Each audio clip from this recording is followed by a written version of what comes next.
À partir de maintenant, il faut se poser la question qui est le tabou ultime pour les libéraux, qu'ils ne veulent jamais poser depuis un siècle. Qu'est-ce que je dois faire de ma liberté? Qu'est-ce que je dois faire de ma liberté? Comment agir de manière vertueuse? Comment être heureux? Comment vivre ensemble? Ces questions-là qui ont tout fait pour ne pas poser, mais qu'aujourd'hui, en fait, la déconstruction nous amène par la force des choses à se poser, parce qu'elle nous frappe, en fait, en pleine figure. Hein.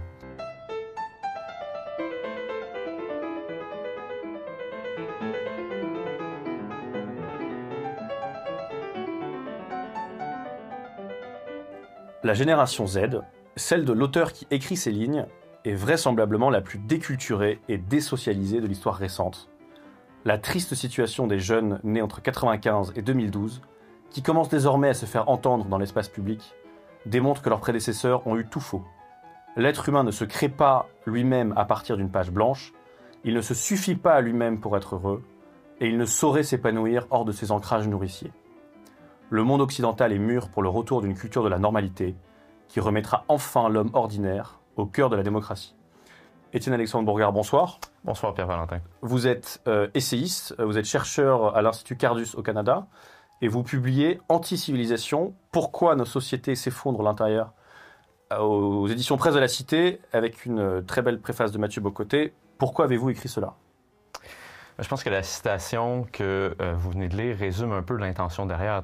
D'abord, les auditeurs vont constater que quand je parle de la génération Z, je le fais de manière très incarnée. Moi-même, je suis né en décembre 2000, donc j'ai à peine 24 ans.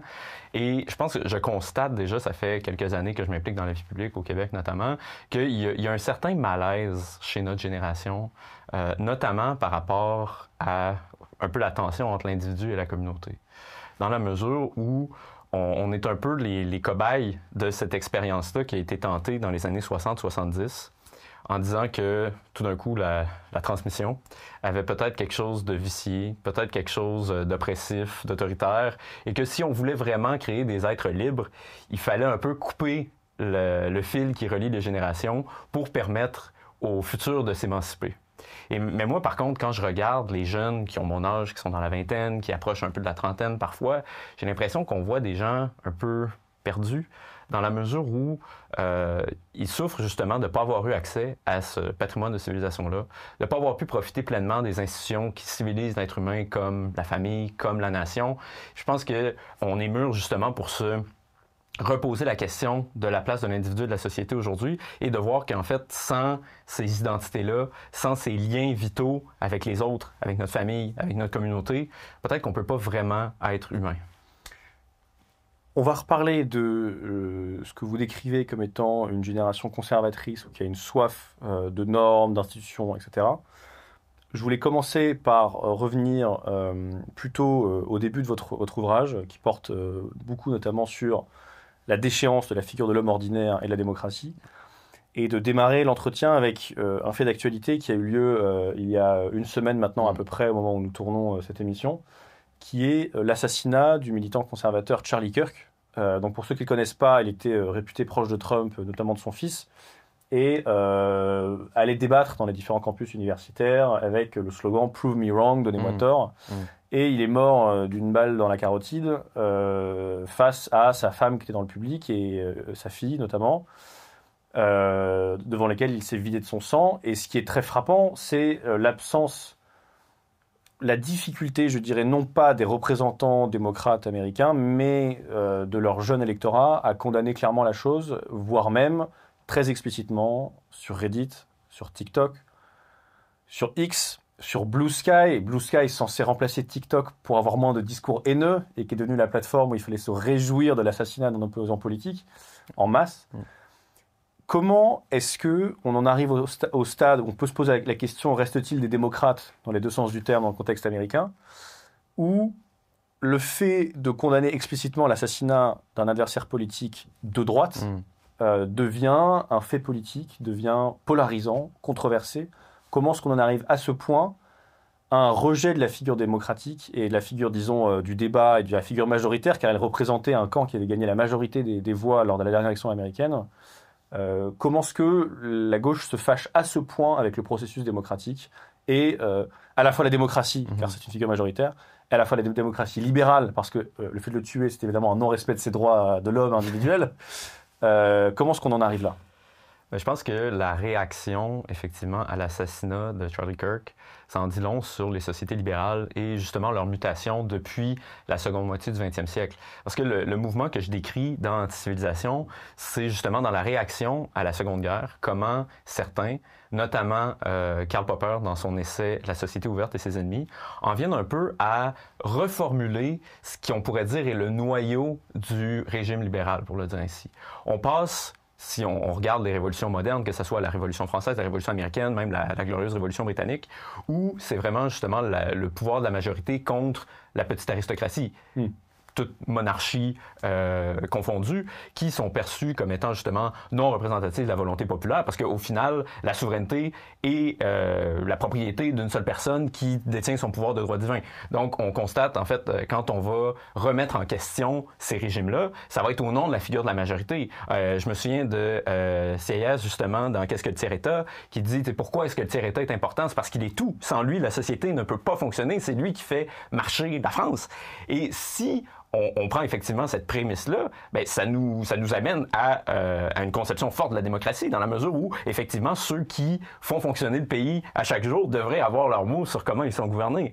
Néanmoins, cette matrice-là, après la Deuxième Guerre, avec un peu le traumatisme totalitaire, ça conduit des gens comme Popper à dire, ben en fait, est-ce que la démocratie comme principe de majorité, c'est vraiment ce qu'on devrait mettre de l'avant avant tout? La conclusion de Karl Popper, c'est de dire non. Ce qui est plus important que la démocratie, c'est la société ouverte. Comment il définit la société ouverte? C'est la possibilité pour chacun de mener sa vie comme il l'entend. Et il le dit explicitement, il dit, pour moi, cette possibilité-là pour chacun de vivre comme il le souhaite n'est pas forcément corrélée à la loi de la majorité et peut même avoir primauté sur elle.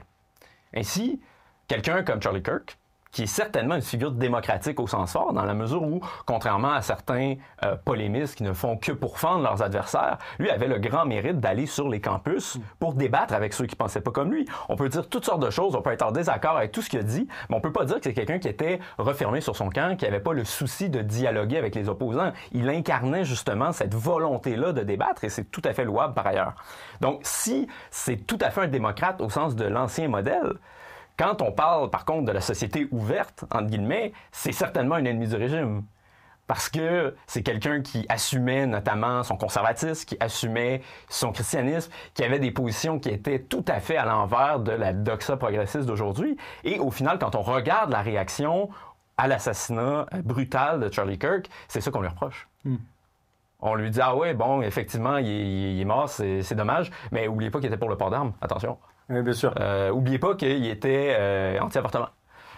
Puis d'ailleurs, quoi qu'on pense de ces questions-là, mais est-ce que l'opposition à la société ouverte mérite d'être exclue du débat démocratique par l'assassinat? Pour moi, c'est ça la question que ça pose. Puis je pense que justement, ça illustre de manière assez, disons, sanglante ce changement-là qui a été fait au sens où on dépriorise la démocratie au sens de liberté de discussion, liberté de voir qu'est-ce qui serait le bon modèle collectif pour se gouverner comme nation, au profit de cette espèce d'exaltation-là de la liberté comme les progressistes entendent aujourd'hui. Et au final, celui qui est le plus dangereux, c'est pas celui qui est antidémocratique, celui qui veut faire taire ses opposants, celui qui accepte pas d'entendre l'opinion contraire, c'est celui qui veut revenir sur certains acquis de la société ouverte.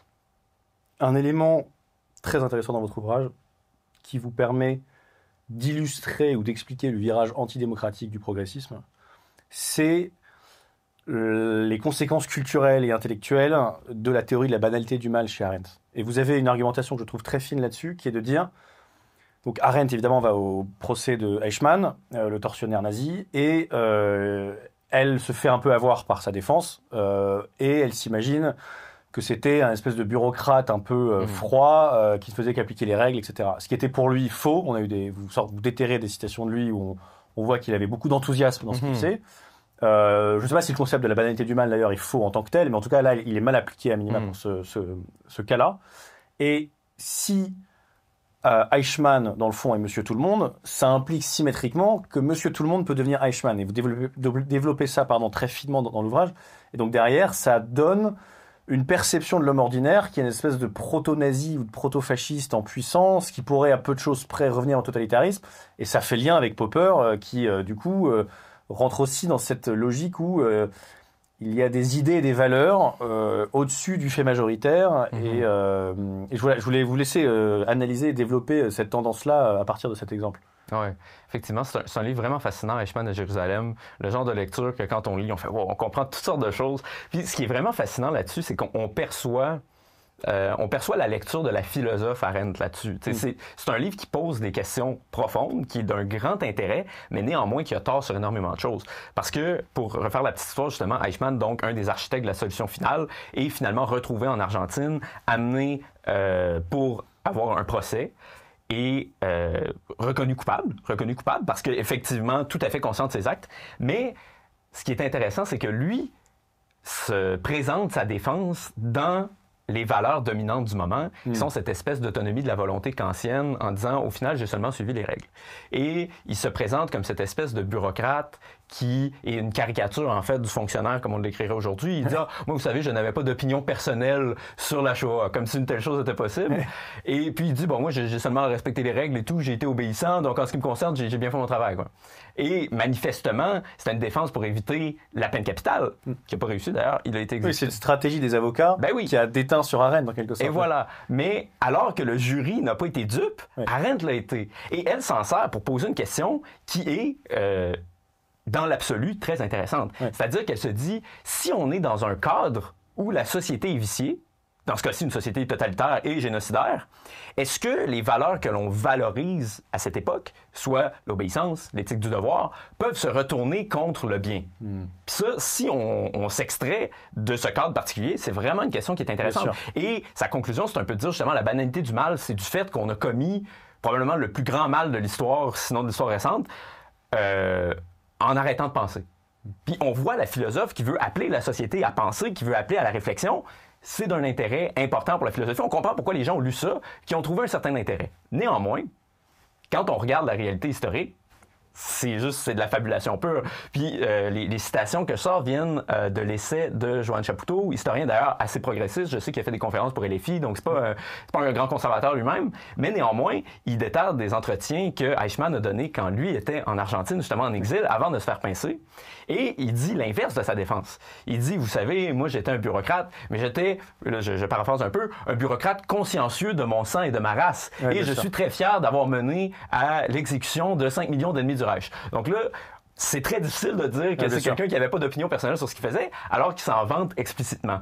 Et donc, il a un peu essayé de rouler le jury dans la farine, mais c'est seulement Arendt qui a réussi à rouler dans la farine. Et le malheur, c'est que la réaction au totalitarisme ensuite a été très empreinte de cette intuition idéologique-là qui était celle d'Arendt, mais qui est aussi celle d'autres philosophes un peu dans cette mouvance-là à ce moment-là, de dire, OK, l'Allemagne nazie était, oui, une société totalitaire, mais c'est pas le principal caractéristique qu'on va en retenir.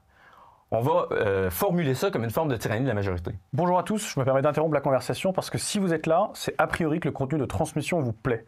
Si vous voulez aider la chaîne, aider à son référencement, aider à son développement, mettez un pouce bleu, comme disent les youtubeurs, abonnez-vous, mettez la cloche, partagez auprès de vous, que vous écoutiez en podcast ou en format YouTube, c'est très important pour aider la chaîne à se développer. Merci beaucoup.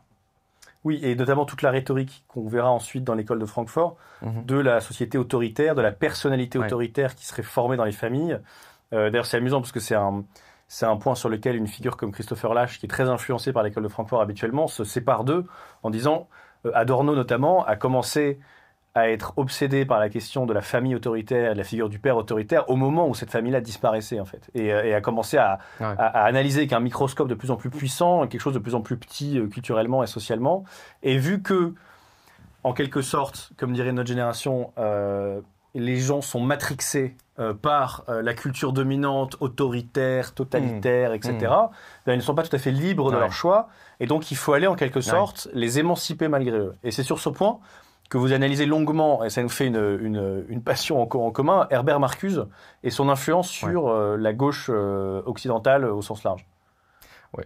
Puis je pense que si on regarde l'école de Francfort, encore une fois, pour les comprendre, il faut se rappeler que l'école de Francfort, foncièrement, c'est des révolutionnaires.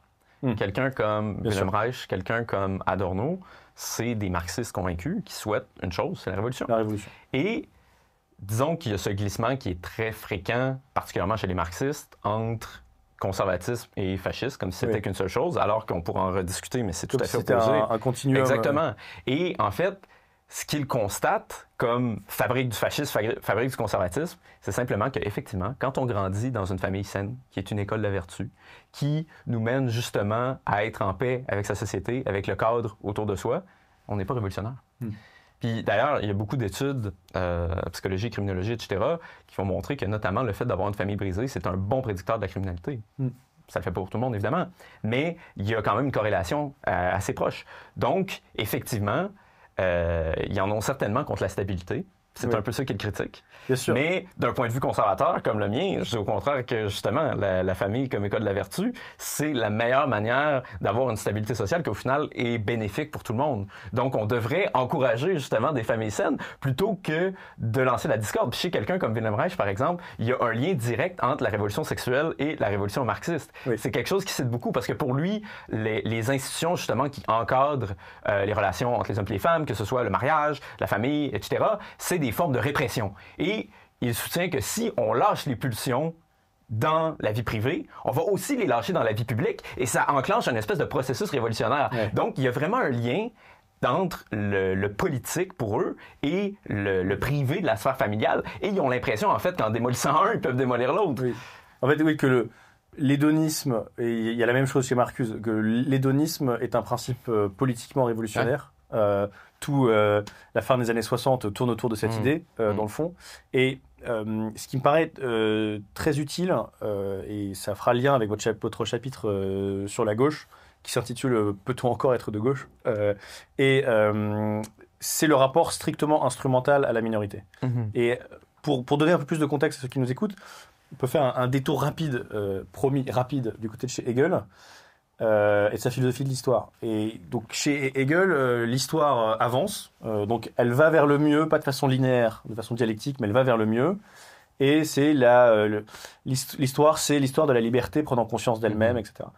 Et la relation que Hegel entretient intellectuellement avec une figure comme Napoléon est très intéressante, parce qu'il pense qu'il y a des grands hommes dans l'histoire qui font avancer l'histoire et qui la font progresser. Mais même pour une figure comme Napoléon, même pour les grands hommes, lorsque l'histoire n'a plus besoin d'eux, elle s'en débarrasse comme un vieux mouchoir usagé et elle passe à la suite.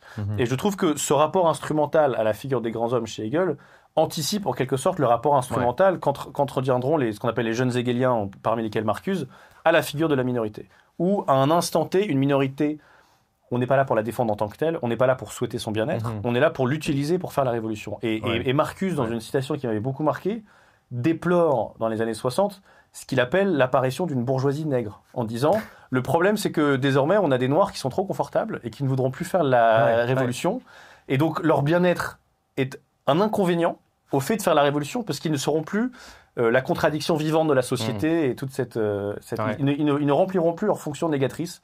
Et il faut retrouver une force de négation dans l'histoire pour refaire avancer l'histoire. Exactement.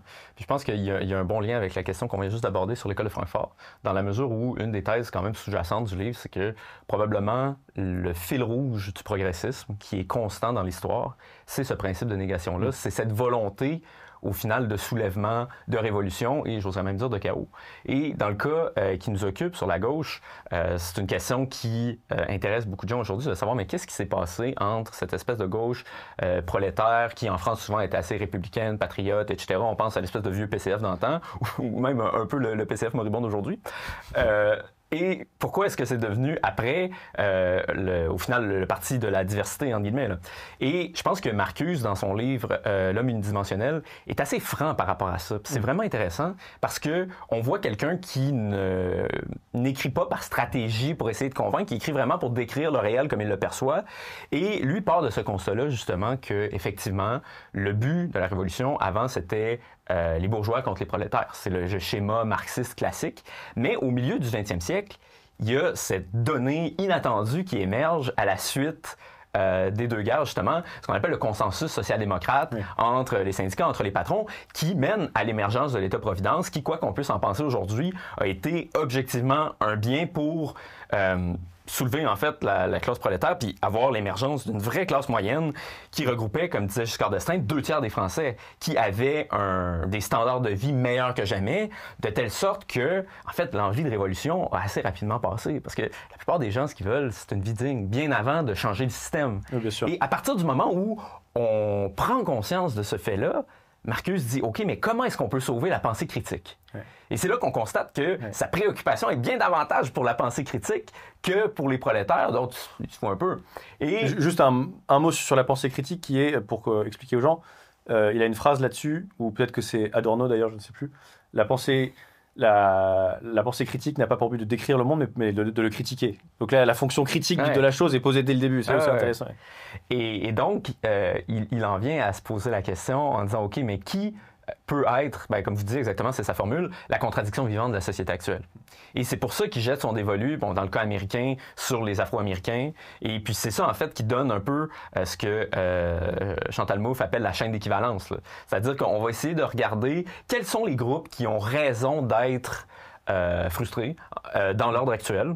Comment est-ce qu'on peut les additionner avec ce que vous avez vous-même théorisé dans Comprendre la révolution woke comme une unité négative pour essayer de renverser le système? Je pense que c'est ça, la vérité fondamentale du basculement qu'on a eu dans la gauche contemporaine. C'est cette idée-là qu'on va seulement additionner les mécontents envers, disons, la culture occidentale comme elle s'exerce aujourd'hui, comme elle s'exprime aujourd'hui, pour essayer de la renverser.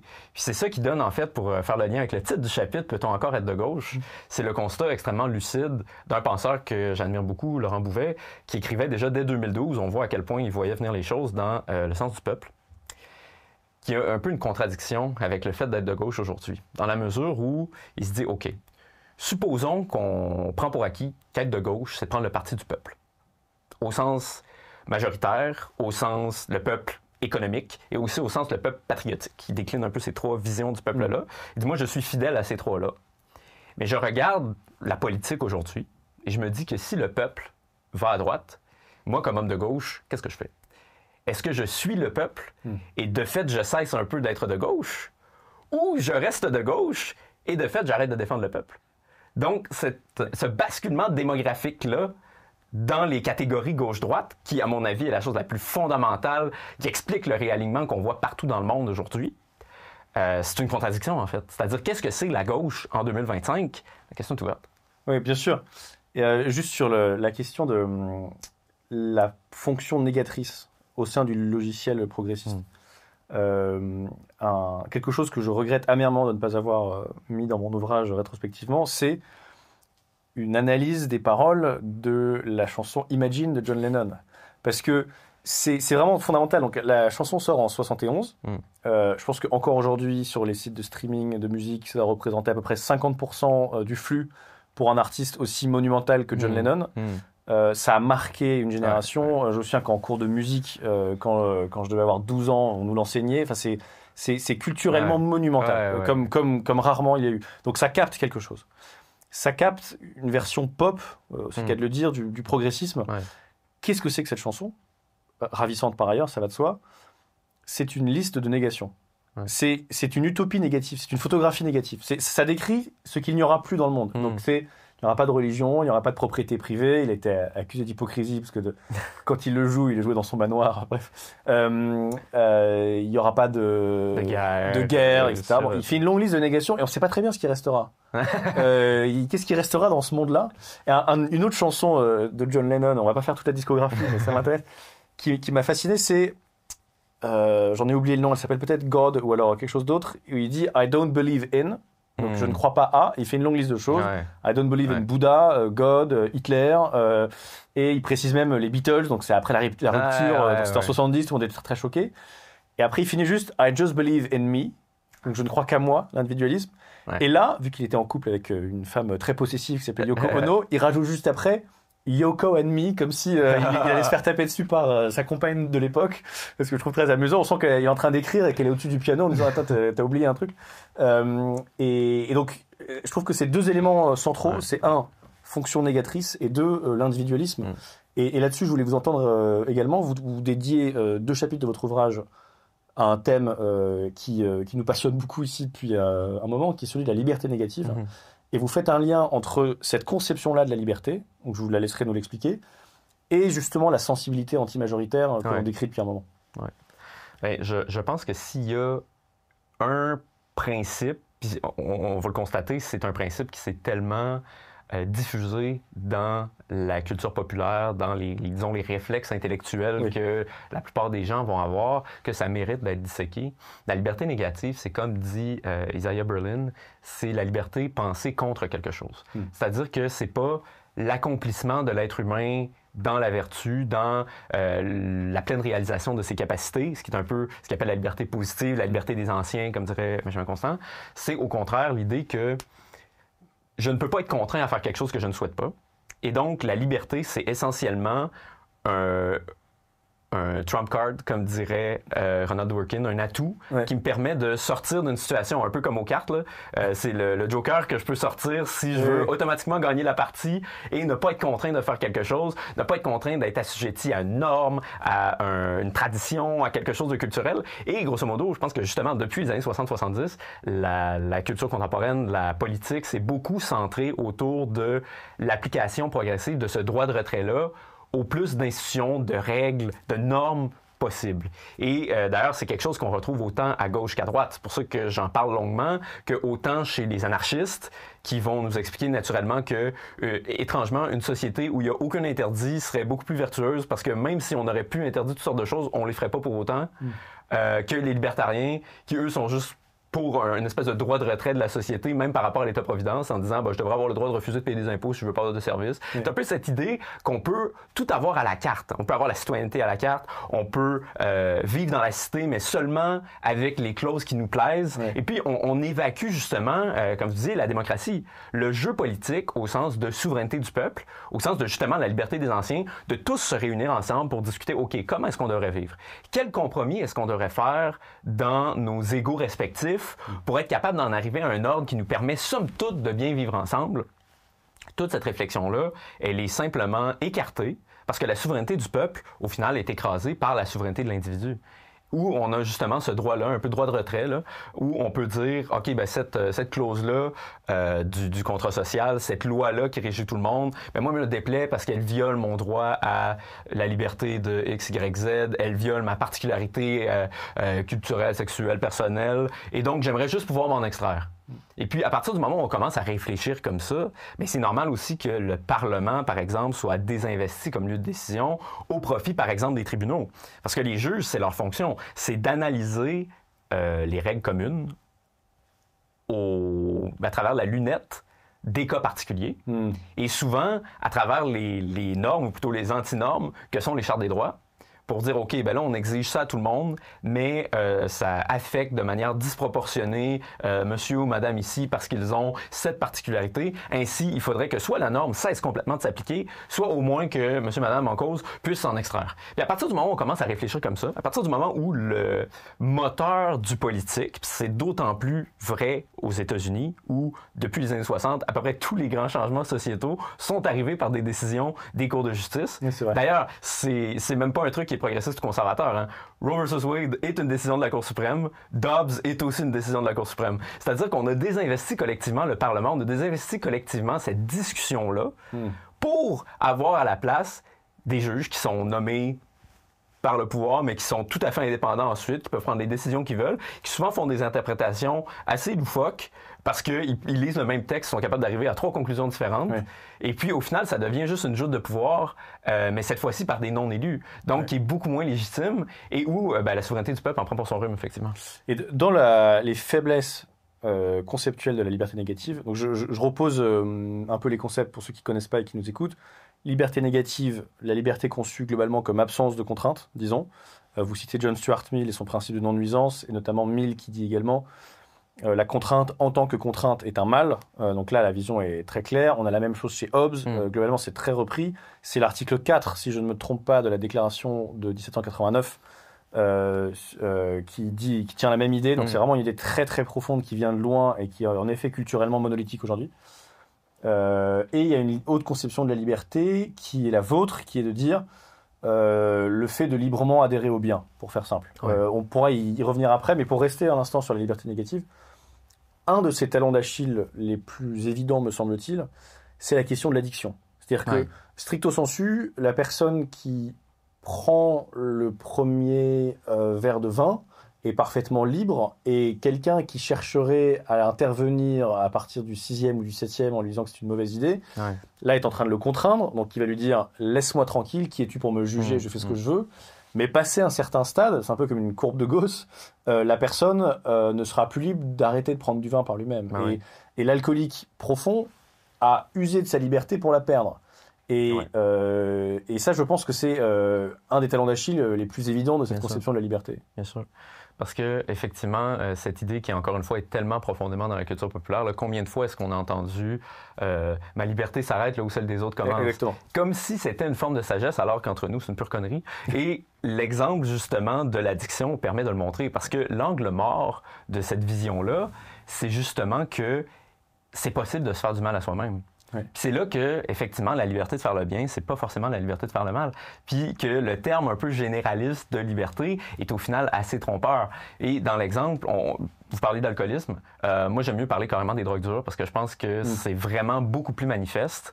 Puis moi, bon, comme vous l'avez mentionné, je viens du Québec, donc je vois beaucoup aussi l'actualité canadienne passer. Puis on a eu cette expérience complètement lunaire dans la province de la Colombie-Britannique, qui est un peu juste au nord de la Californie, donc qui ont un peu les mêmes problèmes justement de consommation et tout, où le gouvernement progressiste de l'endroit a décidé, d'abord, le traitement involontaire, c'est contre les libertés.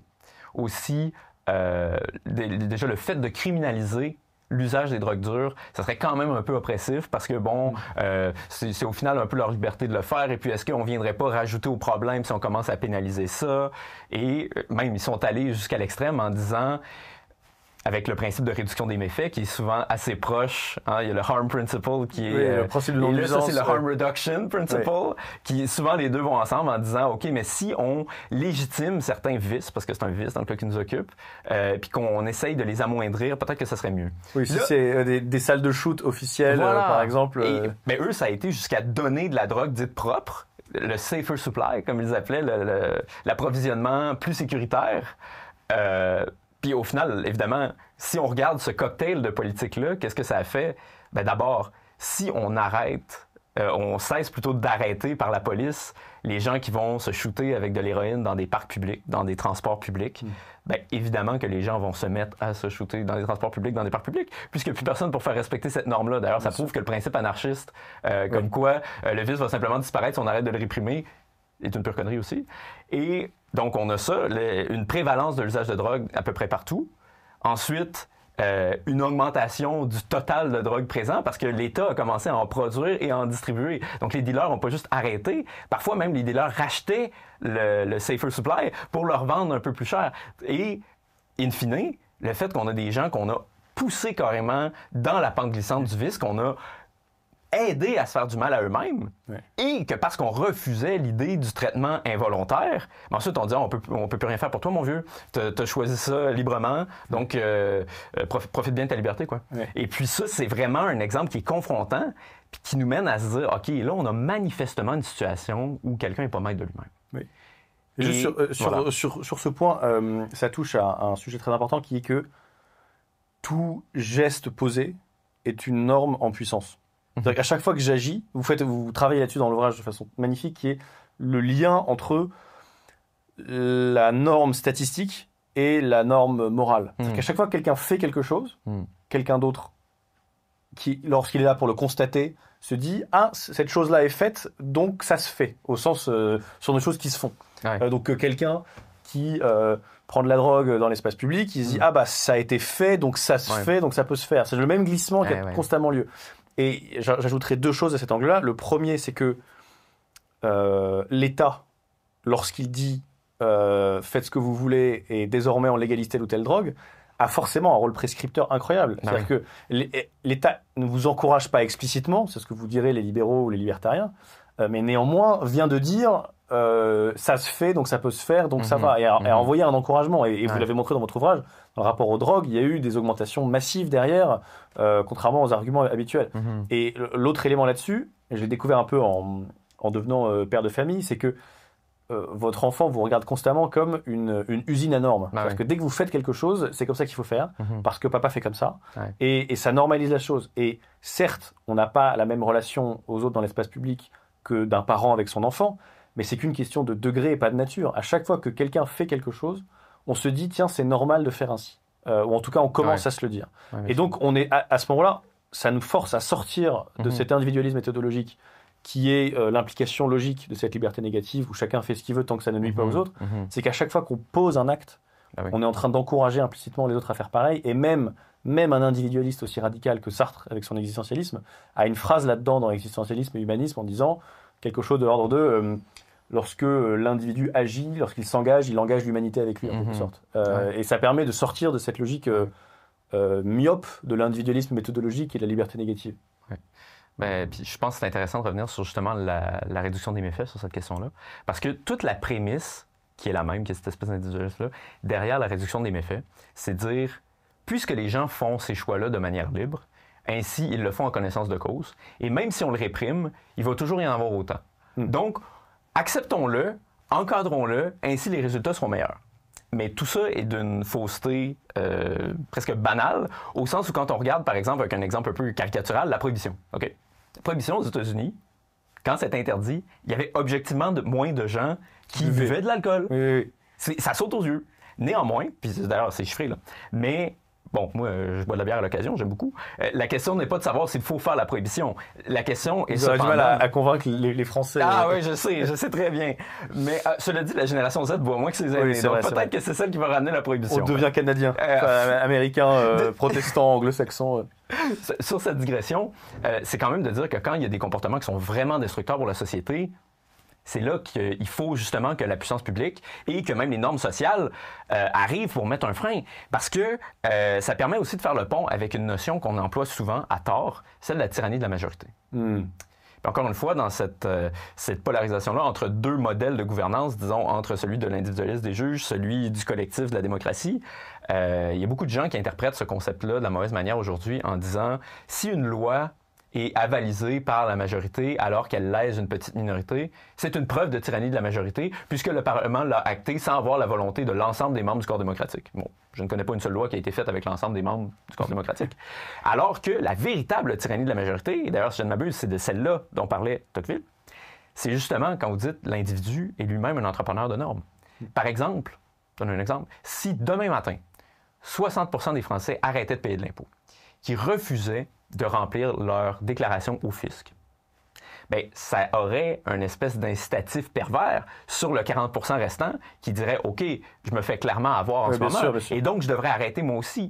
Et tout ça, alors que la loi ne l'aurait pas prescrit. Et au contraire, je pense qu'il faut justement réaliser que le rôle de la loi à ce moment-là, c'est un peu d'arrêter cette spirale réductrice, cette course vers le bas, bien sûr, en disant « OK, là, voici un plancher en dessous duquel vous ne pouvez pas baisser, parce que sinon, ça va juste entraîner une espèce de destruction du corps social. » Mais justement, sur ça, le sous-titre de votre ouvrage, c'est que pourquoi notre société s'effondre de l'intérieur, et ce processus que vous décrivez avec là l'exemple de l'impôt peut aller extraordinairement rapidement. Et il y a eu beaucoup d'exemples faits sur beaucoup de villes, disons, démocrates aux États-Unis, où il y avait des pillages de magasins constants. Vous avez des magasins en Californie, si je ne dis pas de bêtises, dans lesquels vous avez comme quand vous achetez de l'alcool, des sortes d'alertes qui bipent si vous prenez une brosse à dents. Il y a tout qui sont accrochés à des chaînes de l'autre côté de vitres pour des éléments du quotidien, pour un savon par exemple. Et là, c'est vraiment une preuve de l'effondrement de la confiance sociale. Et en fait, passé un certain stade, si vous avez le droit de piller sans qu'il y ait de conséquences sur vous, le commun des mortels, l'honnête homme qui, lui, avait prévu de payer sagement avec sa carte bleue, passé un certain stade, il se dit « mais je suis en train de me faire avoir, je paye avec mes impôts ces vols, je vais arrêter d'adhérer au contrat social. » Et la logique strictement libertarienne là-dessus n'a pas d'anticorps, à mon sens, pour arrêter cette dynamique-là. Non, c'est factuel.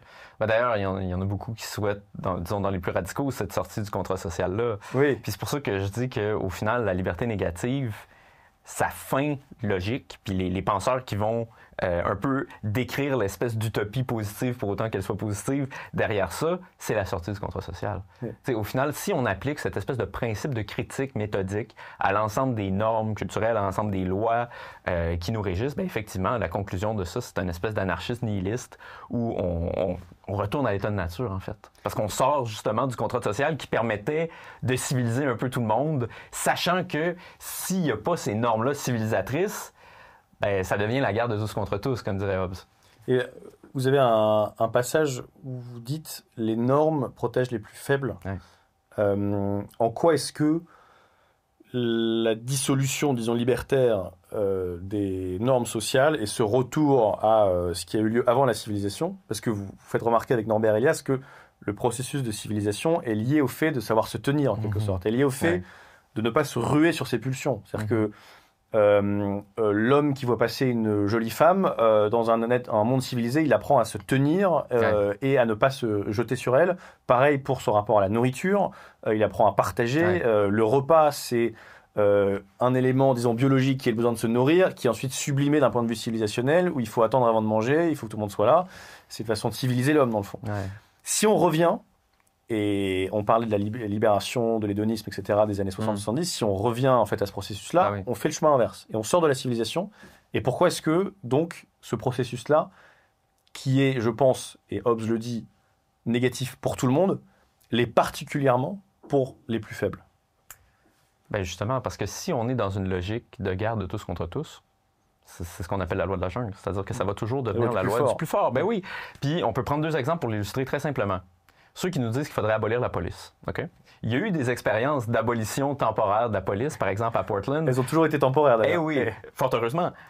Dans la foulée des manifs à la suite des émeutes, même on pourrait dire, à la suite du décès de George Floyd, à Portland, justement, il y a une zone, un quartier que des militants anarchistes, justement, ont pris en disant maintenant c'est une zone autonome, la police ne rentre pas ici. Et les conseillers municipaux progressistes ont dit fort bien, on vous laisse la zone pour un petit moment. La police n'est pas arrivée. Et finalement, qu'est-ce qui est arrivé? Bien, sans aucune surprise, ça a été des vols, ça a été des viols, ça a été même le meurtre de 2 personnes afro-américaines au nom de la libération des personnes noires. Et ben, en fait, c'était évident. À partir du moment où il n'y a plus de police, qu'est-ce qui arrive? C'est les racailles qui font la loi. C'est naturel et évident et prévisible. Puis l'autre exemple, ça c'est une penseuse britannique pour qui j'ai beaucoup d'admiration, qui s'appelle Louise Perry, qui explique ça dans un livre qui s'appelle The Case Against the Sexual Revolution, qui est vraiment à penser un peu dans le post-MeToo. Puis Eugène Bastille a fait un super travail là-dedans aussi dans Le Port émissaire, de dire... À partir du moment où on affaiblit l'institution familiale, où on dit que le mariage, c'est pas si important, que la fidélité, la monogamie, c'est un peu nul, c'est un peu banal, mais à partir du moment où on encourage ces pulsions-là, c'est manifeste qu'il va y avoir des excès. Puis à partir du moment où on prend pour acquis aussi que c'est souvent, quand il y a une famille qui est brisée, souvent c'est la femme qui va rester avec les enfants, c'est elle qui va payer le prix de cette rupture-là, il faut se rendre compte qu'une institution comme le mariage, comme la famille, ça a des impacts réels pour assurer justement la qualité de vie des personnes plus vulnérables comme la femme ou comme l'enfant aussi. Puis un autre penseur américain que j'aime beaucoup qui s'appelle Rob Anderson, il explique bien ça dans son autobiographie Troubled sur le fait que lui, il a passé d'une famille d'accueil à une autre. Puis au final, il s'en est très bien sorti. Il a réussi à aller dans une Ivy League, je me rappelle jamais si c'est Yale ou Harvard, grande école. Et il y a un passage tellement touchant dans son livre où il dit essentiellement quelque chose comme c'est sa graduation à Yale avec sa dernière famille d'accueil, celle avec qui il s'entend bien. Il dit on est là, je vois les autres étudiants qui viennent de milieux beaucoup plus privilégiés que lui, qui sont avec, pour la plupart, leurs 2 parents biologiques, qui n'ont pas eu cette expérience-là, qui a été vraiment traumatique dans son cas de passer d'une famille d'accueil à l'autre.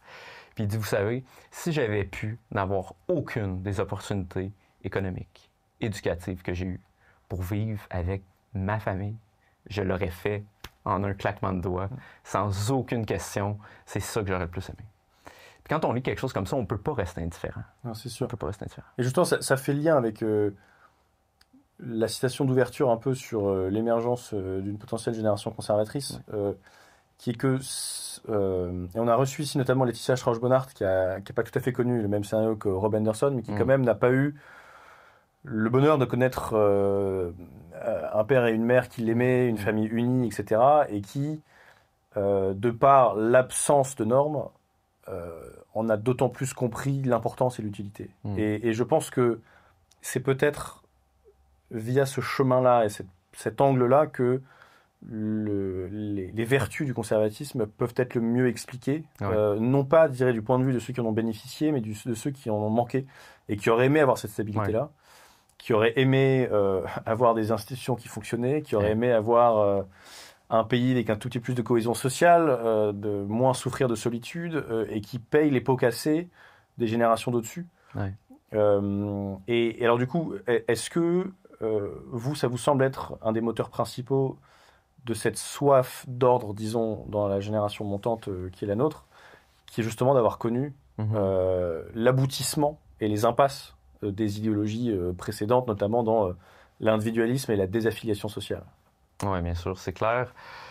Moi, je pense que fondamentalement, ce qui définit notre génération, parce qu'on vient de la même, on peut le dire, c'est d'être un peu les enfants de la déconstruction d'une certaine manière. Puis je pense que fondamentalement, l'être humain est toujours un peu conditionné à désirer ce qu'il n'a pas. Puis dans le cas qui nous occupe, justement, ça a été un peu cette cohésion sociale forte, ce sentiment d'identité fort aussi, de ne pas douter de qui on est parce qu'on nous l'a enseigné. Oui. Tout ça qui nous a un peu manqué, puis c'est ça qu'on en vient chercher. C'est pour ça, si on me demande comment je définirais le conservatisme aujourd'hui, c'est pas du tout le vieux mode un peu libéral-conservateur de se battre contre la tyrannie communiste, etc. Je pense que, contrairement à beaucoup, moi, le totalitarisme contemporain, je le vois pas, à part peut-être en Chine. Là. Mais je pense qu'au contraire, la tâche du conservatisme aujourd'hui, c'est de reconstruire ce cadre, ce socle qui est important avant l'exercice de la liberté, parce qu'on ne peut pas exercer la liberté dans l'absolu. Puis ça s'incarne par des institutions qui sont vraiment nourricières pour l'être humain, comme la famille, on en a parlé, comme la communauté au sens plus large, et la nation. Si on grandit dans ces trois instances-là qui sont fortes, bien d'abord, on voit que cette espèce de mythe de l'autonomie, qu'on est tous des individus qui ne dépendent pas les uns des autres, absolument n'importe quoi. Et c'est comme ça qu'on réussit à être un être humain épanoui, en fait. Parce qu'on n'existe pas dans l'abstrait. Il faut savoir d'où on vient. Il faut savoir dans quel cadre on s'inscrit au quotidien quand on interagit avec les gens. Puis il y a une certaine instabilité permanente, justement, si on ne sait jamais comment interagir avec les autres. Puis quand on parle de la génération Z, je pense qu'il y a ça aussi, la génération malaise, la génération atomisée. Puis il y a une statistique que je mets là-dedans, que je sais qui vous a interpellé, c'est de dire que 65% des jeunes de la génération Z, en tout cas au Québec, préfèrent le texto au téléphone parce qu'ils trouvent ça malaisant d'avoir à parler à quelqu'un de l'autre bout du fil. Ça, c'est quand même un symbole d'atomisation profond. Là. Oui, en fait, ce qui me frappe souvent, c'est qu'il y a des éléments de la nature humaine que des darwinistes auraient classés parmi les choses qui seraient toujours présentes. Oui. C'est-à-dire que le fait d'avoir envie de faire l'amour, il dirait ça, quelles que soient les évolutions culturelles, c'est dans notre biologie, etc. Et pourtant, il y a une récession sexuelle. Sur le fait que tout le monde aura forcément un nombre minimal d'amis, bon, bah, même ça s'est complètement effondré. La peur d'interagir avec un autre être humain, ça me paraissait, ça paraissait intégralement imprévisible et loufoque il y a encore quelques décennies. Et pourtant, ces choses-là arrivent, ce qui est signe aussi de l'importance de la culture en tant que telle. C'est-à-dire qu'il y a des cultures et des modes de vie qui sont tellement, transgressifs que ça finit par faire sauter, entre guillemets, des éléments qu'on pensait immuables de la nature humaine. Alors, on en souffre, donc on paye le prix. Mais néanmoins, ces choses-là ont lieu. Et il y a des statistiques affolantes, notamment du côté des Américains, sur la quantité d'amis proches à travers les décennies. Et maintenant, on est à 2 ou 3, alors qu'avant, les gens en avaient 10-15. Et alors, il y a un sujet que je voulais aborder avec vous également, qui est une des parties, je dirais, les plus innovantes et radicales au sens noble de votre ouvrage. C'est le rapport à la neutralité de l'État et à la question du paternalisme. Alors, j'en avais parlé avec un ami qui m'avait dit de base, c'est pas évident de parler de paternalisme en démocratie libérale parce que lorsqu'il y a 50 plus 1 sur un sujet, les démocrates en nous font qu'on souhaite s'y plier. Et libéral parce que qui suis-je pour juger, qui suis-je pour dire que... donc dès qu'on parle de paternalisme, on ressuscite la figure du père qui a à bien des égards mauvaise presse et en plus la figure du père avec l'index levé pour dire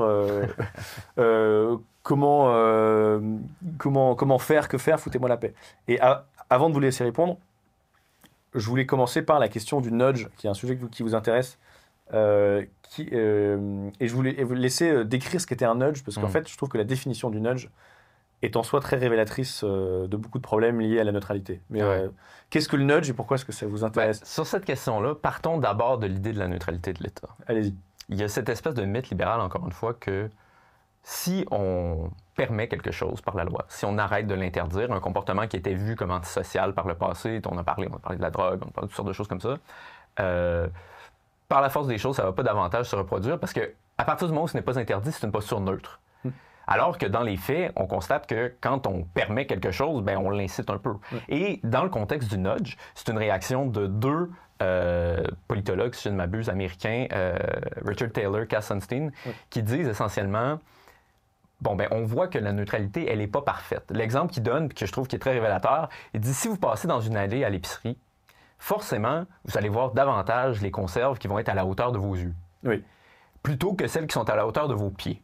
Oui. Néanmoins, le libéral dirait, oh, attention, toutes les conserves sont ici, elles sont toutes sur le mur. Elles sont disponibles. Donc, voilà, vous pouvez faire le choix éclairé. Ouais. Et Taylor et Sunstein, donc, disent, sachant cela, l'État n'a-t-il pas un rôle sans pour autant brimer la liberté, parce que toutes les conserves vont demeurer? Il y en a quand même certaines qu'on va mettre à la hauteur du regard, et ça va être choisi dans une perspective vertueuse. Par exemple, qu'est-ce qui est le meilleur pour le corps et tout ça. Et donc, pour moi, cette théorie, d'abord, elle reconnaît quelque chose de très important, c'est-à-dire que le cadre dans lequel on agit n'est jamais neutre. Et aussi, c'est un peu une admission de défaite de la part de nos libéraux parce qu'ils disent, on a besoin d'un paternalisme libertarien qui, à mon sens, c'est une contradiction dans les termes. Après, sur l'alternative que moi je propose, je n'utilise pas le terme paternaliste qui est vraiment mal connoté. Néanmoins, je pars du fait que l'État est un entrepreneur de normes. Oui, qu'il le veuille ou non. Ben oui, ce qui est interdit va être mal vu, ce qui est permis va être bien vu. Puis surtout, à une époque aujourd'hui, Solzhenitsyn disait, on vit à l'ère du légalisme, c'est-à-dire où malheureusement, il y a de moins en moins d'écart entre ce qui est légal et ce qui est moral. Donc, à partir du moment où quelque chose devient légal, la plupart des gens vont penser que c'est moral. Et donc, l'idée n'est pas de dire de tout interdire, naturellement, mais il y a néanmoins certains comportements qui sont assez nocif pour l'ensemble de l'ordre social. Puis là, encore une fois, on peut revenir avec l'exemple, soit la police, soit la décriminalisation des drogues. Toutes ces sortes de choses qu'on reconnaît objectivement que si tout le monde se mettait à le faire, ça serait très nuisible pour le lien social, puis même juste pour la sécurité de base de la plupart des gens. C'est-à-dire qu'OK, c'est des exemples limites qui nous permettent de reconnaître que les interdits ont quand même une valeur. Et pour moi, c'est quand même aussi un principe qui se vaut dans le cadre de notre vie culturelle également, parce que je pense que avec l'explosion des particularismes, avec une culture aussi qui valorise beaucoup cette diversité-là, cette idée que maintenant, pour monter socialement, c'est plus de dire je vais me fondre dans le groupe, je vais adopter les caractéristiques culturelles de la nation dans laquelle je m'inscris. C'est au contraire, c'est encore une fois un peu une course vers le bas, de voir jusqu'où je peux me différencier pour montrer que je suis unique. Oui. Et là, si tout le monde est en train de faire ça en même temps, que tout le monde veut montrer qu'il est unique, soit ils vont finir avec les mêmes excentricités, soit on va vivre dans une société complètement éclatée, où au final, on ne pourra plus se comprendre. Donc, c'est dire que oui, effectivement, il y a certains cadres qui doivent rester. C'est certains cadres qui doivent rester, qui soient tout simplement moraux, sociaux ou culturels. Oui. Et ce que je trouve amusant, c'est que je me suis déjà posé la question, qu'est-ce qui n'est pas un nudge? Et je pense qu'il y a à peu près rien qui ne soit pas un nudge, dans la mesure où donc nudge en anglais, c'est le fait de bousculer légèrement quelqu'un dans une direction, de l'orienter, de le déplacer légèrement dans une direction. Mais comme vous le dites, les conserves seront toujours arrangées d'une certaine façon.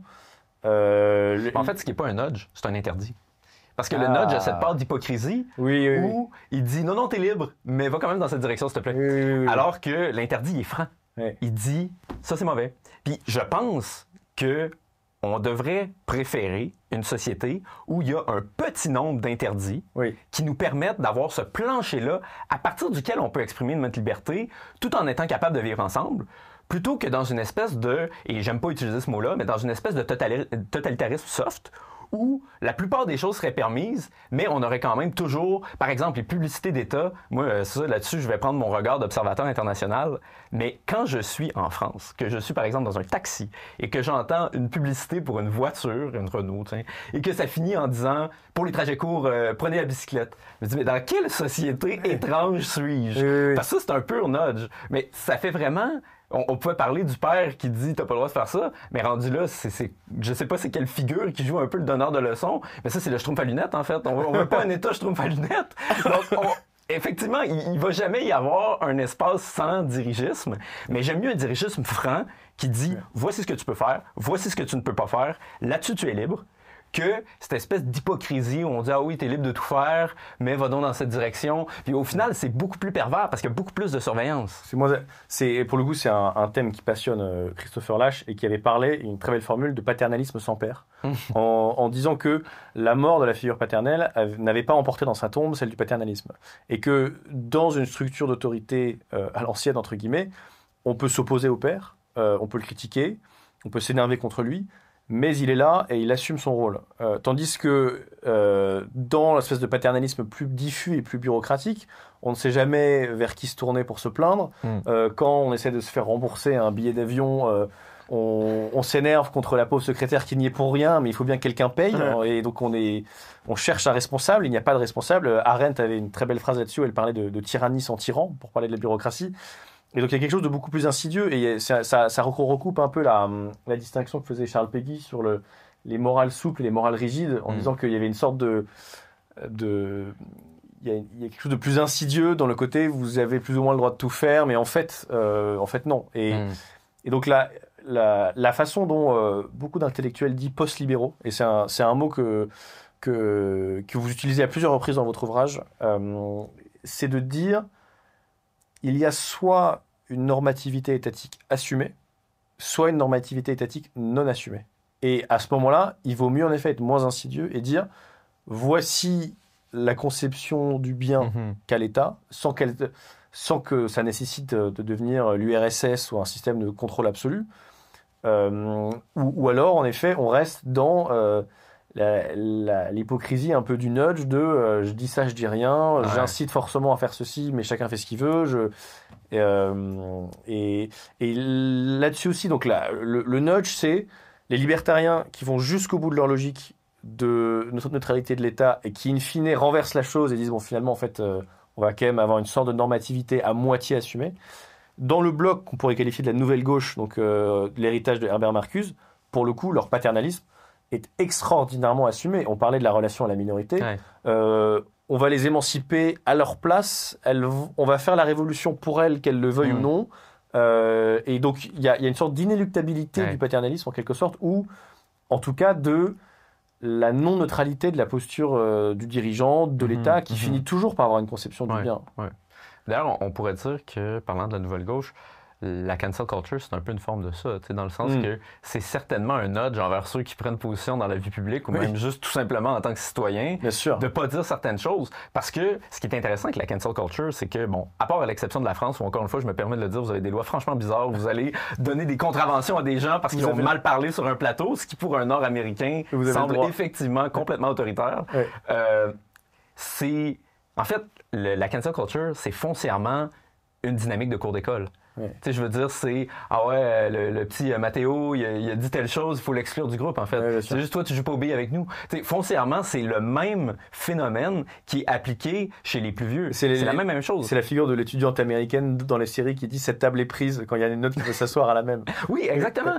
C'est foncièrement une forme d'opprobre social. C'est pas une tyrannie étatique. C'est pour ça d'ailleurs que souvent les libéraux, libertariens sont un peu mal à l'aise par rapport au wokisme. Ça va nous amener à parler d'un autre des thèmes du livre, c'est que les libéraux souvent vont concevoir la vie sociale et politique comme l'opposition entre deux figures, l'État et l'individu.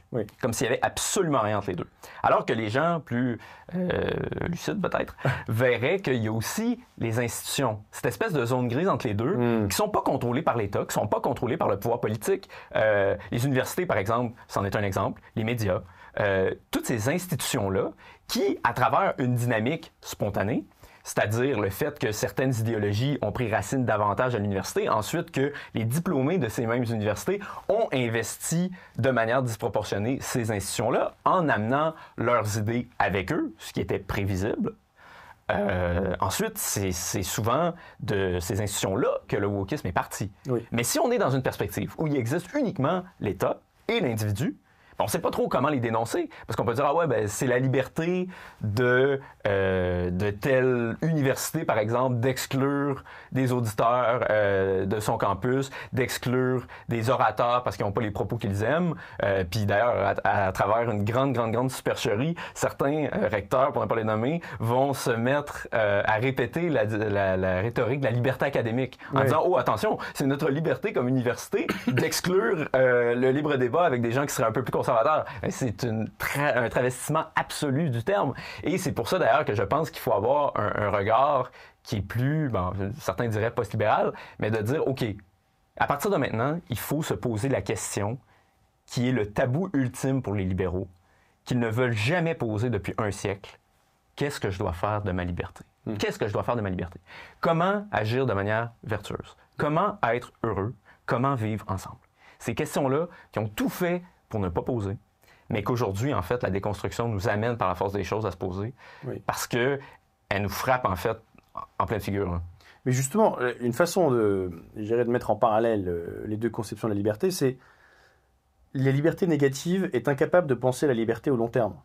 D'où l'exemple de l'addiction. Où en fait, dans le court terme, la liberté négative fonctionne, puis ensuite elle disparaît. Il y a les conditions de la liberté. Il y a, vous l'avez dit, les institutions qui permettent cette liberté. Un exemple qu'on a souvent donné sur la chaîne, c'est tout bêtement le fait de contraindre son enfant à apprendre ses tables de multiplication ou à savoir parler français. C'est-à-dire que c'est une contrainte. C'est une contrainte, on le fait rentrer, l'enfant dans une espèce de moule qui paraît hyper étroit, il y a des bonnes réponses, des mauvaises réponses, vous allez les apprendre par cœur, et on sera grand une fois que ce sera fait, quoi, en quelque sorte. Et c'est ce qui permet ensuite de savoir compter, de savoir interagir dans l'espace public, d'être civilisé. Ça, c'est un moment, si vous voulez, l'éducation des enfants, d'éducation non liberté négative, de la liberté positive. Et qu'on appelle pourtant l'éducation libérale. C'est vrai, absolument.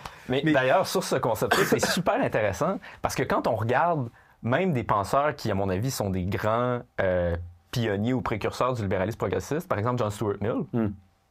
John Stuart Mill admettait que quand on était un enfant, on n'était pas pleinement libre et donc on pouvait imposer des contraintes pour éduquer. Néanmoins, les descendants idéologiques de Mill, on parlait de Marcuse tout à l'heure, on parlait de l'école de Francfort, Marcuse se revendique explicitement de Mill, mais tous les enfants intellectuels de Marcuse ont complètement supprimé en fait ces clauses-là qui faisaient que, aussi progressiste soit-il, le libéralisme de quelqu'un comme Mill avait quand même cette part perfectionniste où il se disait, bon, il y a certains États qui ne sont pas propices à la liberté et donc on a le devoir de sortir ces personnes-là de cet état-là avant de leur donner la liberté. L'enfant, c'est un exemple. Bon, contradiction qu'on pourrait admettre, c'est que Mill légitimait la domination coloniale par ce même principe. Il y a des passages assez durs pour le penseur qu'on décrit aujourd'hui comme un grand progressiste quand il dit, vous savez, les barbares ne devraient pas avoir le droit de se gouverner parce que, bon, de toute façon, ils ne sont pas vraiment libres. Donc, il y a une espèce de despotisme vertueux quand on veut civiliser les barbares. Donc, déjà là, de concevoir les cultures différentes comme des espèces d'enfants, c'est très, très, très discutable aujourd'hui, on s'entend. Mais quand même, cette part de perfectionnisme-là pouvait, en tout cas dans le cas des enfants, qui était tout à fait légitime à mon sens, pouvait au moins civiliser puis servir de cadre à ce libéralisme-là. Mais on voit qu'aujourd'hui, la pente glissante est arrivée puis c'est complètement émancipé de ces limites-là qui l'encadraient au début. En effet, de prendre Mill et le comparer à ses descendants me paraît une perspective très fructueuse parce que John Stuart Mill, donc pour ceux qui ne connaissent pas, c'était un philosophe politique et quelqu'un, par exemple, qui maîtrisait le grec à l'âge de 8 ans. Je dis ça parce que c'est important, c'est-à-dire qu'il était dans une culture puritaine qui était la culture victorienne anglaise.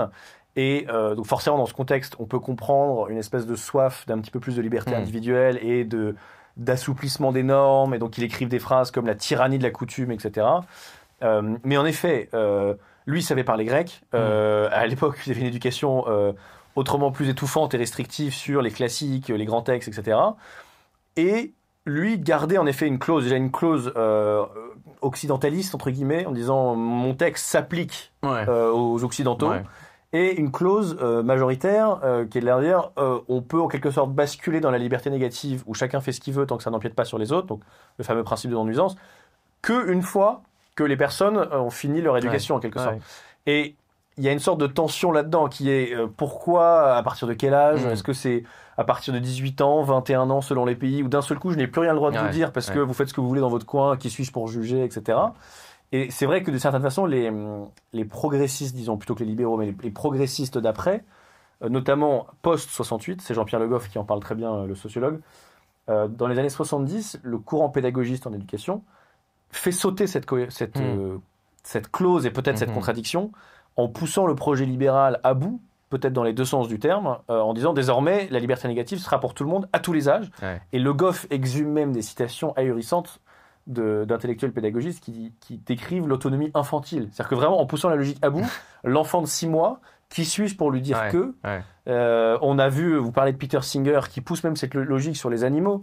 Et là, on a la question ils savent même pas exprimer leurs préférences dans un contexte libéral. On ne sait même pas comment on va respecter la non-intervention dans leur vie. Comment comprendre ce qu'un enfant de 6 mois veut. On est obligé de lui imposer des choses. Et un dernier exemple pour illustrer ça, moi je suis particulièrement frappé de ça lorsque je dois, par exemple, donner des médicaments très mauvais à mes enfants. C'est-à-dire que là, je suis vraiment dans un geste souvent où je dois maîtriser leurs bras, leurs jambes et en train de les emprisonner pour leur mettre quelque chose dans la bouche qu'ils vont détester avec un goût affreux, mais pour leur bien. Et là, je suis dans un geste d'amour, mais qui est extraordinairement contraignant et paternaliste. Mais c'est quand même de l'amour. Et ça, je trouve que la logique des libertés négatives n'est pas capable de le concevoir. Non, je pense que c'est un excellent exemple. Puis cette contradiction-là, en fait, de faire quelque chose que certains vont refuser à prime abord pour leur bien, c'est certainement quelque chose qui s'est perdu. Puis revenons à Mill, parce que quand on regarde son histoire personnelle, parce que vous faites un très bon point dans le sens que, d'une certaine manière, Mill, c'est quelqu'un de complètement anormal dans la mesure où, d'une certaine manière, c'est un peu un enfant éprouvette dans la mesure où il a été... le fils d'un philosophe, lui aussi, James Mill, à qui il a vraiment astreint un régime d'éducation extrêmement dur quand il était jeune, de telle sorte que, tu sais, je connais pas de jeunes de nos âges qui parlent le grec ancien. Et pour moi, c'est l'allégorie quand même, quand je parle de la dynamique générationnelle, disons, entre les boomers qui ont fait la révolution des années 60-70 et les Z, notre génération, qui en a, disons, pleinement goûté les contre-coups. Je veux dire, quelle belle allégorie que celui qui parle latin à l'âge de 8 ans puis qui dit... qui désire la liberté, donc à cause de la contrainte à laquelle il a été soumis, ou du moins des savoirs qu'il a déjà acquis, quand on dit on désire ce qu'on n'a pas, et qui décide, OK, à partir de maintenant, plus personne ne va apprendre le latin, soyez libre. Bien sûr. C'est une contradiction dans les termes. Puis après ça, celui qui grandit sans cet encadrement-là, sans ces connaissances, sans cet arrière-plan, sans cette richesse dont on peut puiser pour distinguer la bonne liberté de la mauvaise, forcément qu'il va faire des conneries. Bien sûr, et c'est un paradoxe d'un auteur et d'un philosophe que vous citez beaucoup dans votre ouvrage, que François-Xavier Bellamy, qui a beaucoup mis en exergue dans son ouvrage Les Déshérités, où il prend pas John Stuart Mill, mais il prend Rousseau, Descartes et Bourdieu. Et le paradoxe qu'il souligne un peu à chaque fois, c'est que c'est des gens extraordinairement bien instruits et éduqués, qui en quelque sorte retirent l'échelle après eux, en prenant une sorte de posture déconstructive, déconstructrice. Et un autre exemple là-dessus, c'est que j'ai souvenir d'avoir vu un éminent membre de la génération du baby-boom sur une chaîne d'information continue de droite faire un éloge de soirée libertine, disons, et de sorte de partouze dans un langage extraordinairement fin, littéraire et cultivé. Et je trouvais que c'était ce même paradoxe qui était une sorte d'éloge de la déconstruction, mais dans un langage de quelqu'un qui avait été construit, en fait, en quelque sorte, et qui avait été construit intellectuellement, littérairement. Et nous, on serait sans doute pas capable de parler avec une langue aussi châtiée. C'est ce qui m'avait frappé également dans... j'en avais parlé avec Jean-Pierre Le Goff quand on l'avait reçu ici. Dans son ouvrage, dans ses nombreux ouvrages sur 68, souvent, il ressort des pamphlets étudiants. Et qu'est-ce que c'est bien écrit. C'est-à-dire que c'est des pamphlets étudiants gauchistes, au sens où ils veulent la révolution. Alors, ils n'avaient pas tant lu Marcus chez les Français, ça arrivait après, mais ce type de penseurs. Et ils appelaient à la déconstruction de tout, mais dans une langue sublime qu'aujourd'hui, des gens comme nous ont du mal à atteindre parce qu'elle ne nous a pas été franchement transmise à cause de ce même geste, en quelque sorte. Ben oui, mais comme vous dites, en fait, la liberté négative est incapable de penser l'avenir. Puis je pense que c'est le moment de faire le lien avec un concept aussi de Rob Anderson que moi j'aime beaucoup, puis qui revient aussi un peu à la dynamique entre majorité et minorité, c'est l'idée de croyance de luxe. T'sais, quand on regarde, par exemple, ceux qui vont être le plus favorables à des idées comme abolir la police, décriminaliser toutes les drogues, dévaloriser le mariage, c'est systématiquement ce quart ou tiers de la société qui est allé à l'université, qui a eu un peu cette éducation, qui se croit éclairé. Mais quand on regarde ensuite, qui en paye le prix? C'est sûr que, c'est un concept un peu américain, mais quand vous vivez dans une gated community où il y a de la sécurité privée à l'entrée, forcément qu'on peut dire que la police, c'est pas si important, on peut abolir la police. Quand on regarde, par exemple, le taux de divorce, les personnes qui se divorcent le moins en ce moment aux États-Unis, c'est les couples de 2 personnes qui sont allées à l'université. Quand on regarde la consommation de drogue, évidemment, des phénomènes comme la crise du fentanyl, c'est dans les communautés les plus pauvres que ça touche. Fait après, c'est facile quand on n'en vit pas les conséquences, quand on ne sait pas de quoi on parle, de vouloir avoir l'air un peu éclairé, de sortir des trucs comme ça, puis au final, de prendre pour acquis ce cadre civilisateur-là dont on a besoin, en se disant ouais, ben, c'est vrai que c'est quand même un peu contraignant parce que j'aimerais ça pouvoir déroger une fois de temps en temps, mais on constate en fait qu'il n'y a pas de situation optimale. Justement, si on revient à Imagine, ce monde-là où il n'y a ni guerre, ni Dieu, ni religion, ni blablabla, il n'existe pas. Donc, si on commence à gouverner la société à partir d'un truc qui est impossible, bien évidemment qu'on s'en va droit dans le mur. Hein. Vous avez tout un chapitre particulièrement brillant sur la question du populisme, qui s'intitule « Vices et vertus du populisme », dans lequel vous tenez une position qui est de dire,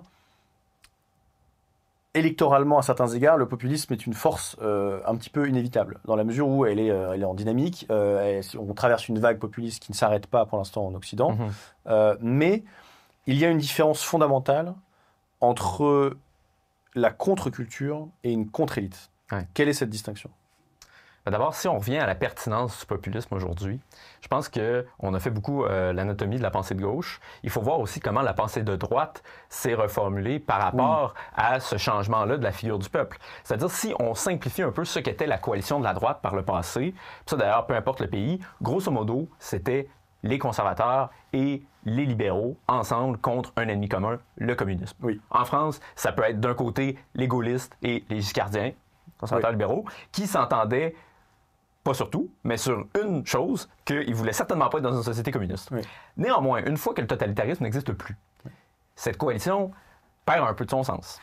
Sur ça, Marcel Gauchet donnait 2 éléments sur l'effritement de la coalition, de cause de son effritement, outre la fin de la guerre froide. L'internationalisme du libéralisme, qui a notamment là où avec la mondialisation, les classes moyennes se sont éloignées, disons, de la coalition libérale conservatrice, et également les effets culturels indirects de mai 68. Justement, le bloc libéral a eu assez peu d'anticorps intellectuels, disons, vis-à-vis de la tendance du gauchisme culturel. Il est basculé de côté, en fait. Exactement. Il est basculé de côté. Puis quand on constate ça, quand on revient aussi sur ce qu'on disait sur les croyances de luxe, comme quoi les plus grands diffuseurs du progressisme aujourd'hui sont les élites, souvent des élites libérales, entre guillemets, par la force des choses, le bloc conservateur ne peut plus trouver vraiment son compte avec les libéraux. Et donc, c'est pour ça qu'on a cette recomposition-là qui est fascinante. D'ailleurs, je pense que, comme observateur international de la vie politique française, l'exemple français donne à le voir de manière beaucoup plus manifeste, parce que ce qui s'est passé partout, c'est un peu le ralliement de ce qu'on pourrait appeler une gauche conservatrice à cette droite conservatrice, où souvent, ils ont des positions assez divergentes sur l'État-providence, sur les anciens sujets qui divisaient un peu capitalistes et communistes, pour le dire grossièrement. Mais ils sont quand même d'accord sur l'importance de ces normes-là. On parlait de Laurent Bouvet tout à l'heure, des gens comme Alain Finkielkraut, comme Michel Onfray, toute cette espèce de gauche sincèrement républicaine, sincèrement patriote aussi, mais qui est certainement conservatrice en cette manière-là, mais qui ne l'est pas de la manière que des gens qui sont sincèrement de droite peuvent l'être, néanmoins se trouve dans une espèce de coalition que, bon, certains n'assument pas, mais qui est quand même une coalition de fait contre cette espèce de puissance-là de décivilisation, de libéralisation. Et c'est de là, à mon avis, que vient le virage populiste, dans la mesure où on dit, OK, il y a une part du discours... bon, je ne veux pas dire marxiste, mais il y a une part du discours de l'ancienne gauche, au sens de le peuple contre les élites, qui manifestement a passé à droite. C'est aussi le constat de Bouvet. Puis c'est pour ça qu'il se trouve dans une position un peu ambivalente. Je voulais juste vous citer là-dessus. Vous dites, à bien des égards, le discours populiste représente l'adoption par la droite du langage de la gauche et la reformulation de ses revendications à travers le prisme de la culture victimaire, peut-être la seule manière d'être entendu de nos jours. Et je me suis toujours dit, depuis quelque temps, que la façon dont la droite parlait du peuple ressemblait à la façon dont la gauche parle des minorités. Et en fait, c'est parce que généalogiquement, c'est comme ça que ça a eu lieu. C'est-à-dire que l'ancien marxisme, d'ailleurs, ça revient à la distinction sur le virage antidémocratique de la gauche. Le marxisme initial défend la majorité contre une minorité. Et il y a encore un peu cette tension-là dans le discours de Bernie Sanders parfois entre les minorités qui sont bonnes et 99%, le 1%. Et le 1% économique qui est les méchants. Jeremy Corbyn qui dit « for the many, not the few ». Oui.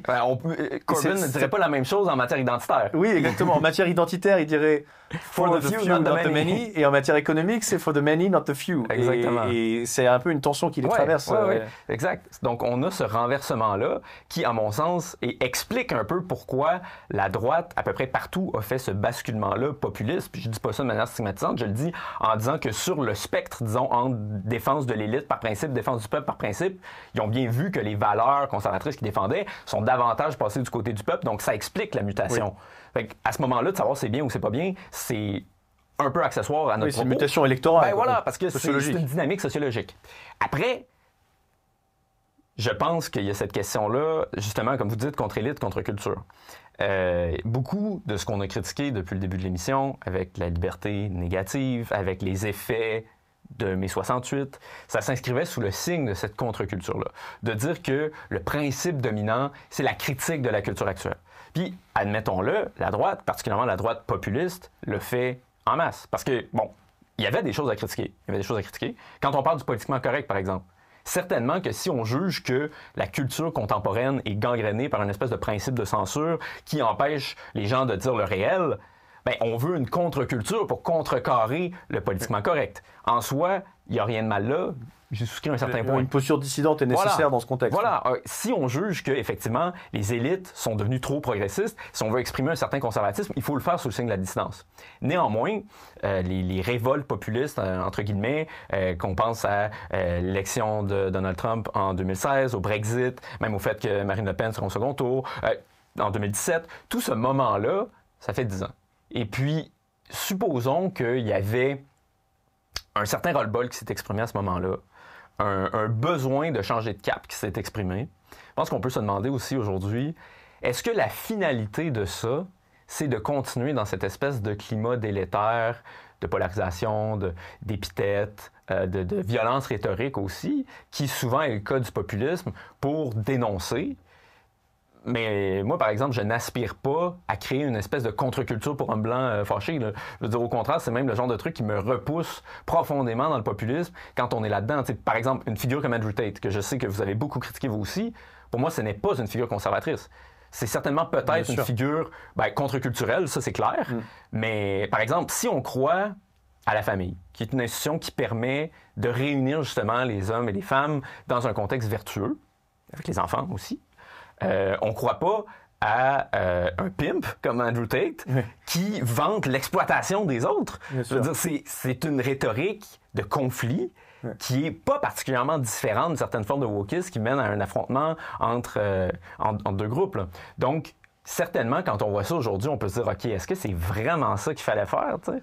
Puis à ce moment-là, c'est pour ça que, à mon sens, une société sans élite n'existe pas. Juste sur ça, c'est une analyse qui a beaucoup été faite. On a traité plusieurs fois du sujet du populisme dans cette émission. Et il y a quand même une sorte d'autopsie à faire du mouvement des Gilets jaunes qui est, en refusant une incarnation, en refusant une tête, le mouvement... Alors, il y a sans doute plein d'effets culturels indirects, mais concrètement, le mouvement s'est éteint.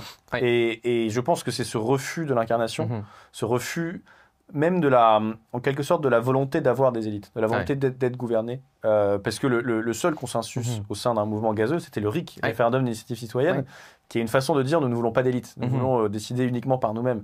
Et j'ai de la sympathie pour cette aspiration dans un contexte où on a le sentiment que la démocratie ne marche pas, qu'on n'arrive pas à faire entendre notre voix. Assez logiquement, par contre-coup, on dit débarrassons-nous entièrement de nos hommes politiques, tous pourris, au revoir. Voilà. Mais c'est stérile néanmoins. C'est-à-dire qu'il y a, ça n'est pas une volonté de reconstruire une communauté bonne, c'est un geste d'agacement, c'est un geste de négation des élites en place, en quelque sorte. Exact, il n'y a pas de volonté de construire. Puis un autre exemple de cela, par exemple, si on pense à Steve Bannon, le fameux stratège de Donald Trump qui est avec lui à la Maison-Blanche pendant quelques années, quand il a été élu en 2016, sa réaction au moment COVID, à mon avis, en dit beaucoup. Oui. Parce qu'il a été très actif pendant ce moment-là. Quelqu'un comme Bannon, je pense que ce que j'appellerais le contrarianisme, c'est-à-dire cette opposition-là au pouvoir en place, c'est vraiment au cœur de sa matrice. Vous aurez compris que c'est pas au cœur de la mienne. Et quand il voyait une masse de gens qui étaient désaffectés par rapport aux mesures sanitaires, ou plutôt, c'est un anglicisme, qui était aliéné par rapport aux mesures sanitaires, qui était vraiment frustrés par rapport à ça, qui se sentaient mal. Souvent, des gens qui venaient de la gauche, d'ailleurs. Hein. Des gens qui, justement, on peut penser au philosophe italien Giorgio Agamben, toutes sortes de gens comme ça qui voyaient une forme d'autoritarisme, qui détestaient ça. Bannon arrive avec ce terme étrange de dire on va faire de la politique diagonale, en disant ouais, tu sais, la gauche, la droite, c'est une chose, mais il faut aller chercher tous les mécontents. Puis la question mérite d'être posée, en quoi c'est différent de Marcuse dont on parlait un peu plus tôt? C'est quasiment de l'intersectionnalité de droite. C'est de l'intersectionnalité de droite. Puis est-ce que c'est encore de droite? On peut se poser la question. Et c'est vraiment l'idée, on va aller chercher les gens qui forment la contradiction vivante du système établi. C'est exactement la même rhétorique. Et supposons qu'on veut pas vivre dans une société du conflit permanent. Supposons qu'on ne veut pas vivre dans cette dynamique d'atomisation où c'est juste les gens qui se lancent des bombes rhétoriques par la tête. Supposons qu'on veut reconstruire. Ben à ce moment-là, il faut sortir de cette dynamique-là. Parce que, comme je le disais tout à l'heure, une société sans élite, ça n'existe pas. Encore une fois, c'est un peu une forme d'utopisme, même chose qu'Imagine. De dire, imagine if there were no elites. Mais c'est pas comme ça que ça marche. Non. Donc, à ce moment-là, c'est le travail qui est beaucoup plus exigeant, peut-être plus ingrat, mais de dire, OK, comment est-ce qu'on fait pour avoir une élite qui est vertueuse, entre guillemets, ou au moins une élite qui sait qu'elle peut pas gouverner sans le peuple? Oui, absolument. Et il y a quelque chose fondamentalement, je pense, d'adolescent dans l'addiction à la posture dissidente, qui est que l'élite, certes, a des privilèges, mais a des devoirs un peu écrasants, comme le fait de devoir gouverner un pays. Ah oui. Tandis que le contestataire a quelque chose aussi de confortable. Il a rarement besoin de sortir de son canapé. Il peut rester dans une posture de critique. Et je suis très frappé, et vous en parlez également dans votre ouvrage, de cette addiction à la posture dissidente qui contamine l'intégralité du spectre politique. Pas simplement le wokisme, pas simplement la gauche. À droite, je m'inquiète de voir son essor et sa contagion. Un exemple pour illustrer cette tendance qui, d'ailleurs, à certains égards, devient là aussi une sensibilité anti-majoritaire, c'est que si je commence une phrase en disant « un livre dont on parle peu », vous êtes absolument certain que je vais continuer par un compliment. Si à l'inverse, je dis un livre dont on a beaucoup entendu parler, vous êtes sûr que c'est pour dire qu'on en parle trop. Et c'est-à-dire qu'un espèce de rapport, notamment aux médias, à ce qui est visibilisé, invisibilisé, là aussi c'est un anglicisme que les Français ont fini par adouber ou digérer, et une espèce de logique qui consiste à dire que tout ce qui est mis en avant est mauvais, tout ce qui est mainstream est mauvais, donc courant central. Donc un artiste est génial jusqu'à ce que d'autres ont le malheur de tomber d'accord avec moi. Et à ce moment-là, il faut que je m'en défasse. Il est devenu mainstream. Culturellement, c'est vraiment c'est omniprésent. Et je pense que ça va nous rendre stupides. Et on voit des gens de droite dire des choses du style Anne Hidalgo ou Emmanuel Macron sont en désaccord avec moi, c'est signe que je dérange et donc que j'ai raison. Une logique un peu complotisante insupportable. D'ailleurs, Eugénie Bastier a vraiment une phrase formidable là-dessus dans son livre La guerre des idées, où elle fait vraiment un espèce de portrait super complet du paysage intellectuel français et en vient à la conclusion, dans chaque camp, on pense qu'on est sur la défensive, qu'on n'est pas hégémonique, et ça sert comme mécanisme de légitimation. Donc certainement, cette idée-là de dire « Ah, je me bats contre le vent dominant », c'est un contre-coup de, justement, la contre-culture. Ça montre que effectivement, même une part de la droite est dans cette matrice contre-culturelle-là. D'ailleurs, ça m'amène à un livre qui date un peu, mais qui, franchement, m'a vraiment ouvert les yeux sur cette mécanique-là de la contre-culture. C'est par deux penseurs anglo-canadiens qui s'appellent Andrew Potter et Joseph Heath. Ça a été traduit en français, ça s'appelle Révolte consommée. Et ils font une analyse vraiment intéressante de l'art contemporain. Je sais que vous en avez parlé dernièrement avec Benjamin Oliven. Et leur constat, c'était de dire, foncièrement, les élites aiment cette idée d'aimer quelque chose que le bas peuple n'aime pas. Et, bon, quand on constate les grandes peintures de la Renaissance, qui sont d'ailleurs celles qui attirent le plus de gens encore aujourd'hui dans les musées. Quand on se promène au Louvre, on voit ça, on dit « Waouh, c'est objectivement beau ». Mais là, c'est quand même un peu gênant quand on collectionne, quand on aime l'art pour se différencier de la base populace. Alors, peut-être que c'est un peu un acte inconscient là-dedans où on se dit « OK, on va faire le plus laid possible. Comme ça, c'est sûr que le bas peuple va trouver ça complètement idiot. Et ainsi, on va pouvoir avoir notre petite niche où on se dit, ah, comme nous sommes brillants d'aimer cette forme tout à fait nichée et étrange, genre la banane collée sur le mur ou le riz noir renversé à l'envers, comme c'est éclairé de nous, de savoir, percevoir la subtilité de cette finesse. Donc, certainement qu'il y a une part de ça, où la dissidence, la contre-culture a acquis une valeur en soi aujourd'hui. Puis je pense que si on est conservateur, une étiquette que moi j'assume tout à fait, puis si plus encore on est cohérent, ben, il faut arrêter la dynamique de la contre-culture. Tu sais, moi, justement, en tant que conservateur, je ne souhaite pas m'inscrire dans une contre-culture. Je veux rebâtir la culture. Ça, c'est beaucoup plus transgressif aujourd'hui. Bien sûr. En effet, pareil sur l'émission avec Benjamin Oliven dans l'art, on avait dit que paradoxalement, la chose transgressive à faire, ce serait de faire de l'art qui soit dans la continuité de son héritage et qui soit de l'art, entre guillemets, classique. Et la véritable subversion est là. Et typiquement, j'ai été très frappé de voir que la critique conservatrice, entre guillemets, de la cérémonie des Jeux Olympiques de Paris, donc avec le moment où il y avait des figures transgenres qui dansaient sur la scène, dans tous les sens du terme, scène, et la critique conservatrice, ça a été de dire à ce moment-là, ça n'est pas bien car ça n'est pas réellement transgressif, ils auraient dû s'en prendre à l'islam et pas au catholicisme. Mais ce qui est une façon, en fait, d'adouber la transgression comme bien en soi. Je sais pas si vous voyez ce que je veux dire. Oui. Ça aurait été bien si ça avait été transgressif. Malheureusement, ça n'a pas été réellement transgressif, car s'en prendre au catholicisme aujourd'hui n'est pas très courageux. Mais encore une fois, une façon de dire, la transgression est un bien en soi, et donc on voit comment cette logique qui a été celle d'une infime quantité de militants, en quelque sorte, dans les années 60 aux États-Unis puis en France, est devenue, paradoxalement, cette espèce de norme de l'antinorme majoritaire, où tout le monde doit montrer qu'il appartient à une forme de transgression et de disruption pour avoir raison, paradoxalement. Oui, c'est clair que, en tout cas, c'est certainement la trame de fond que je vois comme le courant culturel dominant depuis les années 60-70. Puis ça me fait bien rigoler parce que vous le décrivez bien, il y a toute cette frange de la droite qui s'amuse beaucoup à dire « Ah, vous voyez, je les ai contestés dans leur propre logiciel. » Mais au final, il y a quelque chose de certainement paresseux là-dedans. Puis on peut s'amuser à vouloir marquer des points rhétoriques, mais au final, si on sort juste du jeu partisan, du lancer de fléchettes, pour essayer de penser à qu'est-ce qu'on veut pour la culture, il faut arrêter ça. Puis par exemple, dans le cas de la cérémonie des JO, je pense que la réponse, ça aurait été de dire, clairement, c'est une insulte à quelque chose qui est un marqueur fort de notre civilisation, ici, le christianisme, puis il y a une part de profanation là-dedans. Puis encore une fois, on pourrait revenir, quelque chose qui m'agace profondément, mais profondément, c'est...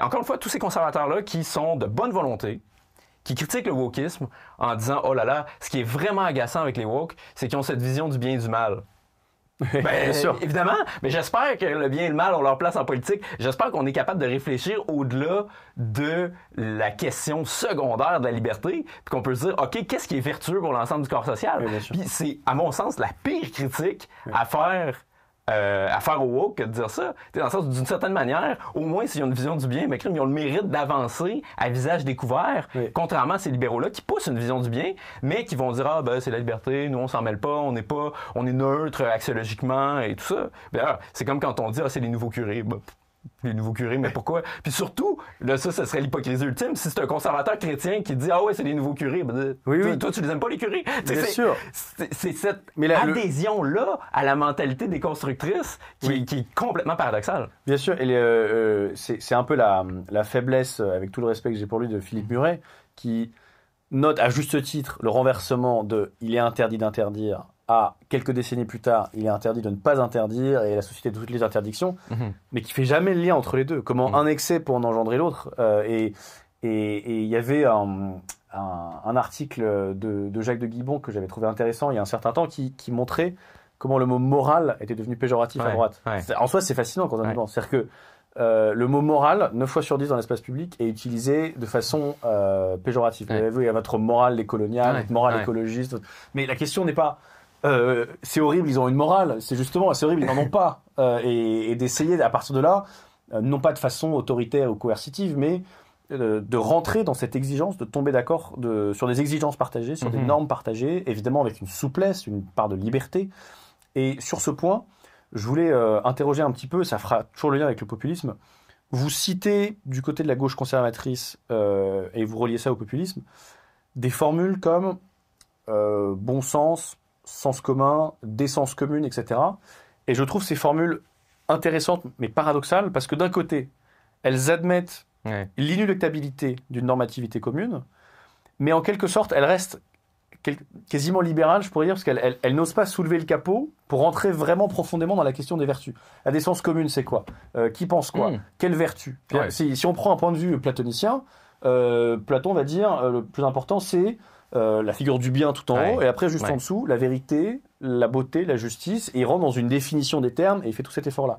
Nous, on a un petit peu un côté paresseux, entre guillemets, où on dit il y a la décence commune qu'il faut défendre, sans jamais rentrer dans la définition, parce que là, ça deviendrait précisément normatif, donc moral, donc arbitraire, donc pas objectif. Dans le sens où on utilise la loi de la majorité pour ne pas rentrer dans la normativité. Quelque chose qui est un bien objectif. Exactement. Puis, on pourrait donner raison à Arendt jusqu'à un certain point en disant que cette idée même de décence commune, elle ne peut exister que dans une société qui porte au moins les restes de cette morale qu'on tente de liquider depuis les années 60. Parce que, par exemple, supposons que la défense d'Eichmann était véridique, et au final, il dit, moi, j'appliquais la décence commune de mon temps, temps qui était l'Allemagne nazie. Bien sûr. Effectivement que la décence commune en soi, c'est pas d'abord, c'est pas constant. Oui. Mais je pense, cela dit, que quand on parle aujourd'hui de la décence commune, on parle un peu de cet arrière-fond chrétien qui a deux, disons, jambes importantes. D'abord, la dignité de la personne humaine.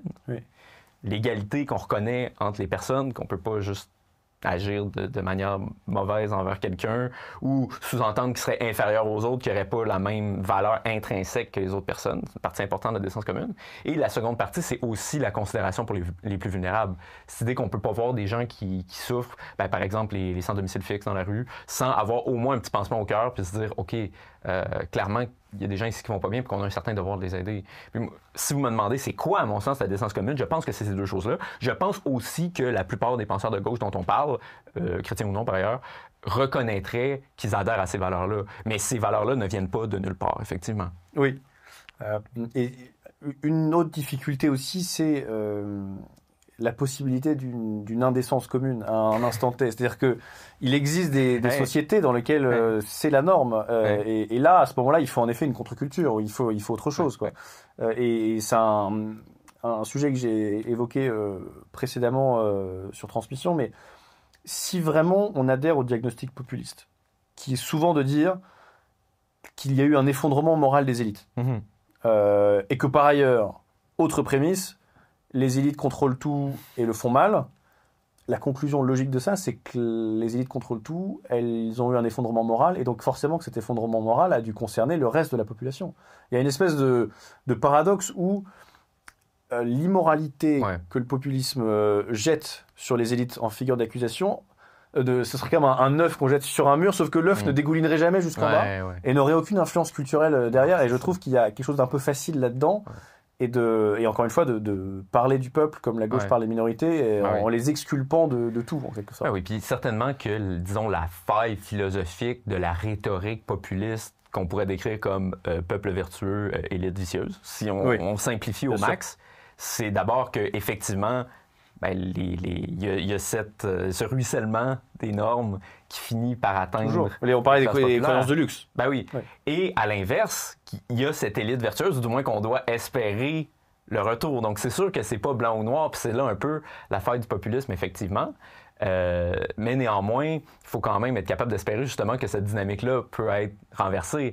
Puis c'est là de dire un peu qu'au final, il y a toujours une complémentarité entre le peuple et les élites. Quelqu'un comme le professeur américain Patrick Deneen le dit mieux que moi quand il parle un peu de la tradition aristotélicienne, de la constitution mixte, justement, qui vise à donner un peu la parole à tous les corps de la société.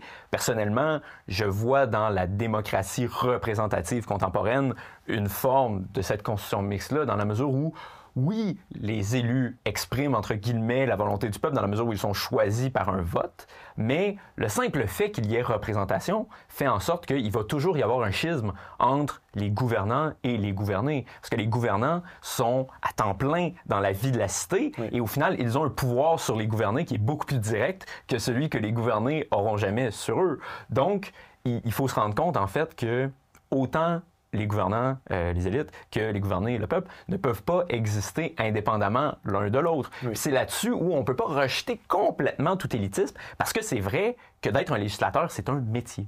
Que c'est pour ça d'ailleurs qu'il y a beaucoup, moi c'est pas mon cas, de personnes qui s'impliquent en politique qui viennent du droit.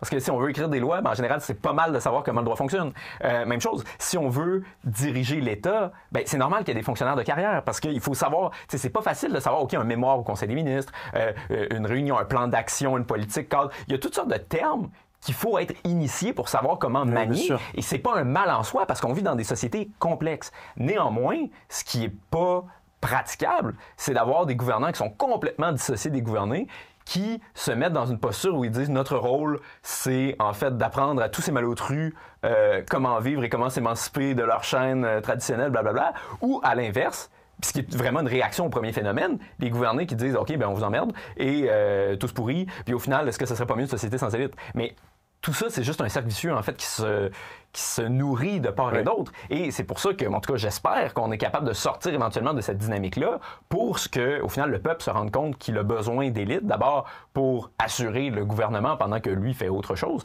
D'ailleurs, la plupart des gens sont assez frustrés, en tout cas c'est le cas chez nous au Québec, quand on leur demande de voter plus qu'une fois aux 4 ans. Ils disent, bon, on les élit pour faire leur travail, pourquoi est-ce qu'ils reviennent nous voir encore? Oui. On sent que c'est pas vrai que le peuple souhaite une démocratie directe là, pour décider de chaque petite chose de la vie. Il conçoit quand même que c'est bien d'avoir des législateurs qui gèrent ça à temps plein. Puis à l'inverse, les gouvernants peuvent pas juste s'absoudre de ça. Ils doivent se rappeler un peu le vieux principe de noblesse oblige. Oui, oui. Que cette responsabilité-là qui leur est octroyée, d'abord leur est octroyée par le peuple, que ça vient avec des obligations, c'est une énorme dette en fait qu'on a envers ceux qui nous donnent ce privilège-là de gouverner. Et j'irais même jusqu'à dire que les gens qui ont le privilège de s'exprimer publiquement comme vous et moi sont aussi assujettis à ça, dans le sens qu'on ne peut pas se mettre à pédler toutes sortes de théories qui sont super destructrices pour le corps social, puis qu'on sait qu'ils vont faire du mal aux gens. Oui. Oui, il y a une responsabilité. Ben oui, de celui évidemment qui est qu'il y a une engagé dans la responsabilité. cité, bien sûr. Puis on peut pas juste s'absoudre de ça, puis partir justement en mode liberté négative pure, puis au final faire un mauvais usage de sa fonction. Oui. Alors, pour ceux qui voudraient entendre un contrepoint et un éloge frontal de la démocratie directe, on a reçu Raphaël Dehan sur la chaîne dans laquelle on a parlé de ça, et dans laquelle il a fait une critique de la notion de paternalisme ou d'élitisme au sens large. Avant d'en arriver aux questions de conclusion, je voulais lire un autre extrait de votre ouvrage que je trouvais assez beau, notamment dans, je dirais, la jonction possible entre conservatisme et populisme. Vous dites « Le bien commun concerne autant les dépossédés de Christophe Guilluy que les déshérités de François-Xavier Bellamy et représente le souci pour la prospérité matérielle et culturelle des classes moyennes majoritaires qui portent la nation. » Et la question que je voulais vous poser avant d'arriver aux suivantes, c'était vous qui venez fréquemment en France et qui êtes québécois, quelles sont les différences culturelles qui vous frappent et qui vous amusent? Et j'avais déjà posé cette question à Jonathan Pajot, on est déjà à 2 Québécois sur la chaîne, et en lui disant, et je vous le redis là, n'hésitez pas à être vexant. Quelles sont les différences culturelles qui vous frappent entre la France et le Québec? Ouais, je pense en tout cas la première qui me vient à l'esprit comme personne qui intervient dans le débat public, c'est qu'il y a certainement une facilité puis une volonté de débattre parfois de manière même assez cassante en France qui n'existe pas au Québec. Probablement que c'est la différence entre une grande nation objectivement, qui a eu un empire, etc., puis une petite nation qui est un îlot francophone en Amérique du Nord, qui est d'ailleurs l'excroissance de cet empire. Dans la mesure où il y a peut-être ce réflexe de solidarité, entre guillemets, chez les Québécois, puis le fait d'avoir, puis moi je dis pas ça de manière négative, il y en a beaucoup qui disent comme ça, mais un peu cette mentalité, certains disent une mentalité d'assiégé, je trouve ça un peu dur, mais cette idée que si on n'est pas solidaire, si on n'est pas tissé serré, comme on dirait chez nous, si on ne se tient pas ensemble, bien, probablement que c'est l'assimilation qui va suivre. Donc, ce réflexe un peu consensualiste, souvent, nous mène à ne pas poser les vraies questions. Par exemple, quand j'ai écrit mon livre précédent, Le Retour des Bleus, où je faisais un lien entre le nationalisme et le conservatisme au Québec, qui, à mon sens, coule de source. Quand on regarde l'histoire des idées chez nous, il y a beaucoup de gens qui m'ont dit « Oh, attention, l'ami, est-ce que tu veux vraiment assumer le mot conservatisme? » Parce que, disons, on est dans une société où à peu près tout le monde se prétend progressiste d'une manière ou d'une autre. Oui. Bon, certains qui sont, disons, objectivement au centre-droit vont dire, bon, moi je suis de gauche efficace. D'autres qui, pour faire le wokisme, vont dire ce néo-progressisme que je n'aime pas. Oui. Comme si le débat dans la société se résumait entre le progressisme et le néo-progressisme. Oui. Personnellement, je trouve ça assez malsain. Et c'est pour ça que j'ai pas peur de dire je suis conservateur. Ça fait déjà 3-4 fois que je le dis. Là. Je pense que mes perspectives d'emploi déclinent à vue d'œil. Mais je pense que c'est important quand même d'avoir ces débats-là. Puis j'avoue que je sais que je suis pas le premier à dire ça, mais quand on arrive en France et qu'on voit qu'il y a quand même un plus large spectre d'opinions, bon, peut-être que ça donne parfois l'impression d'une société un peu plus chaotique, un peu moins consensuelle, qui a un peu plus de difficulté à s'entendre puis à faire bloc parfois. Mais en tout cas, de la perspective d'un intellectuel qui s'intéresse aux idées, ça a le mérite d'être très enrichissant. Et je précise qu'on recevra prochainement le sociologue Mathieu Bocoté, que vous connaissez bien et qui vous a fait une superbe préface dans votre ouvrage. Donc si vous avez des questions à lui poser, n'hésitez pas à me les mettre en commentaire et je songerai à les lui poser. Étienne Alexandre Beauregard, y a-t-il un ouvrage que vous auriez aimé avoir lu plus tôt? Bon, c'est toujours périlleux de répondre à cette question-là à 24 ans. Là, plutôt, je ne sais pas exactement c'est relatif à quoi. Néanmoins, un ouvrage que j'ai lu peut-être trop tardivement par rapport à ce que j'aurais souhaité, on en a beaucoup parlé, John Stuart Mill, De la liberté. Oui. Parce que, comme beaucoup d'ouvrages par ailleurs, j'ai l'impression que ce qu'on va en retenir dans les cours de philosophie, dans même les articles journalistiques qui vont faire quelques allusions éparses à la philosophie, n'était pas forcément représentatif de l'œuvre. Je m'explique. Quand on parle aujourd'hui de la liberté d'expression, il est très commun d'utiliser Mill pour dire les opinions dissidentes ont une valeur en elles-mêmes parce qu'elles permettent de remettre en question certains dogmes qui, même s'ils sont valides, s'ils sont constamment critiqués, ne seront pas des espèces de vérités mortes. De dogmes morts. Oui. Voilà, que les gens vont répéter machinalement sans savoir pourquoi ils sont là. Comme quoi la critique permanente permettrait aussi d'affirmer les permanences vitales et de se rappeler pourquoi on en a besoin.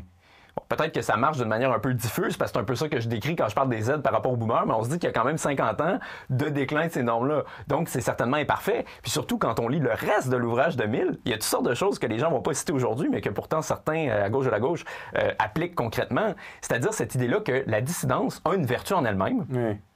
Et ainsi, elle doit être promue contre ce que Mill appelle la tyrannie de la coutume. Et pour lui, les gens, disons plus conservateurs, traditionnalistes, etc., qui ont une appréciation pour les normes parce qu'ils ont grandi avec elles, parce qu'ils y voient des formes de repères, des phares, des manières de savoir où on se situe dans le monde, ce qui sont des aspirations humaines tout à fait normales, rappelons-le. Il y a un passage où il dit carrément, pour moi, ces gens-là sont pas vraiment plus intelligents que des singes, dans la mesure où ils ne font que répéter des espèces de gestes qu'ils ont appris, mais sans l'espèce d'illumination intellectuelle qui permettrait d'expliquer la raison fine derrière. Et donc, c'est pour ça qu'il faut être toujours plus critique, toujours plus contre-culturel, pour être capable de brasser une espèce de société trop endormie sur elle-même. Mais encore une fois, quand on parle des limites de la contre-culture, du fait qu'il y a quelque chose de dangereux à toujours prendre le contre-pied, à toujours essayer de perturber la société, puis qu'on voit les conséquences aujourd'hui, ben, je pense que j'aurais aimé lire Mill au complet avant pour être capable de voir que souvent la critique de la liberté désinhibée ne va pas sans cette idée-là aussi de la perturbation permanente. Alors, quand je parle de vous et de vos travaux à des gens en France, j'ai souvent cette phrase qui est de dire il n'a lu que 2 types d'ouvrages, ceux que vous avez lus et ceux que vous n'avez pas lus. Pourquoi est-ce important de s'infliger, alors peut-être pas jusqu'à votre niveau, une cadence de lecture importante, et pourquoi est-ce important pour notre génération, la génération Z dont on a beaucoup parlé, de lire? Ben d'abord, c'est vrai, je suis peut-être cette espèce d'étrange créature qui lit énormément. D'abord, ça fait 3 semaines que j'ai déménagé, puis croyez-moi que j'ai regretté à ce moment-là d'être un aussi grand lecteur parce que la quantité de boîtes de livres que j'ai dû faire et défaire était assez phénoménale. Ça muscle le dos. Oui, tout à fait. Ou plutôt, ça abîme le bas du dos. Oui. Mais néanmoins, je pense que justement, à partir du moment où on dit qu'on a un peu arrêté de transmettre. Pour ça, quelqu'un comme Bellamy, vous en avez parlé, l'exprime très bien. D'ailleurs, c'est pas anecdotique que Bellamy, foncièrement, c'est un enseignant de philosophie. Oui. Puis je pense que c'en est un qui a fait le plus pour être capable de ramener cet amour-là. Ben, moi, d'une certaine manière, j'ai pas un regard très complaisant sur l'institution scolaire aujourd'hui.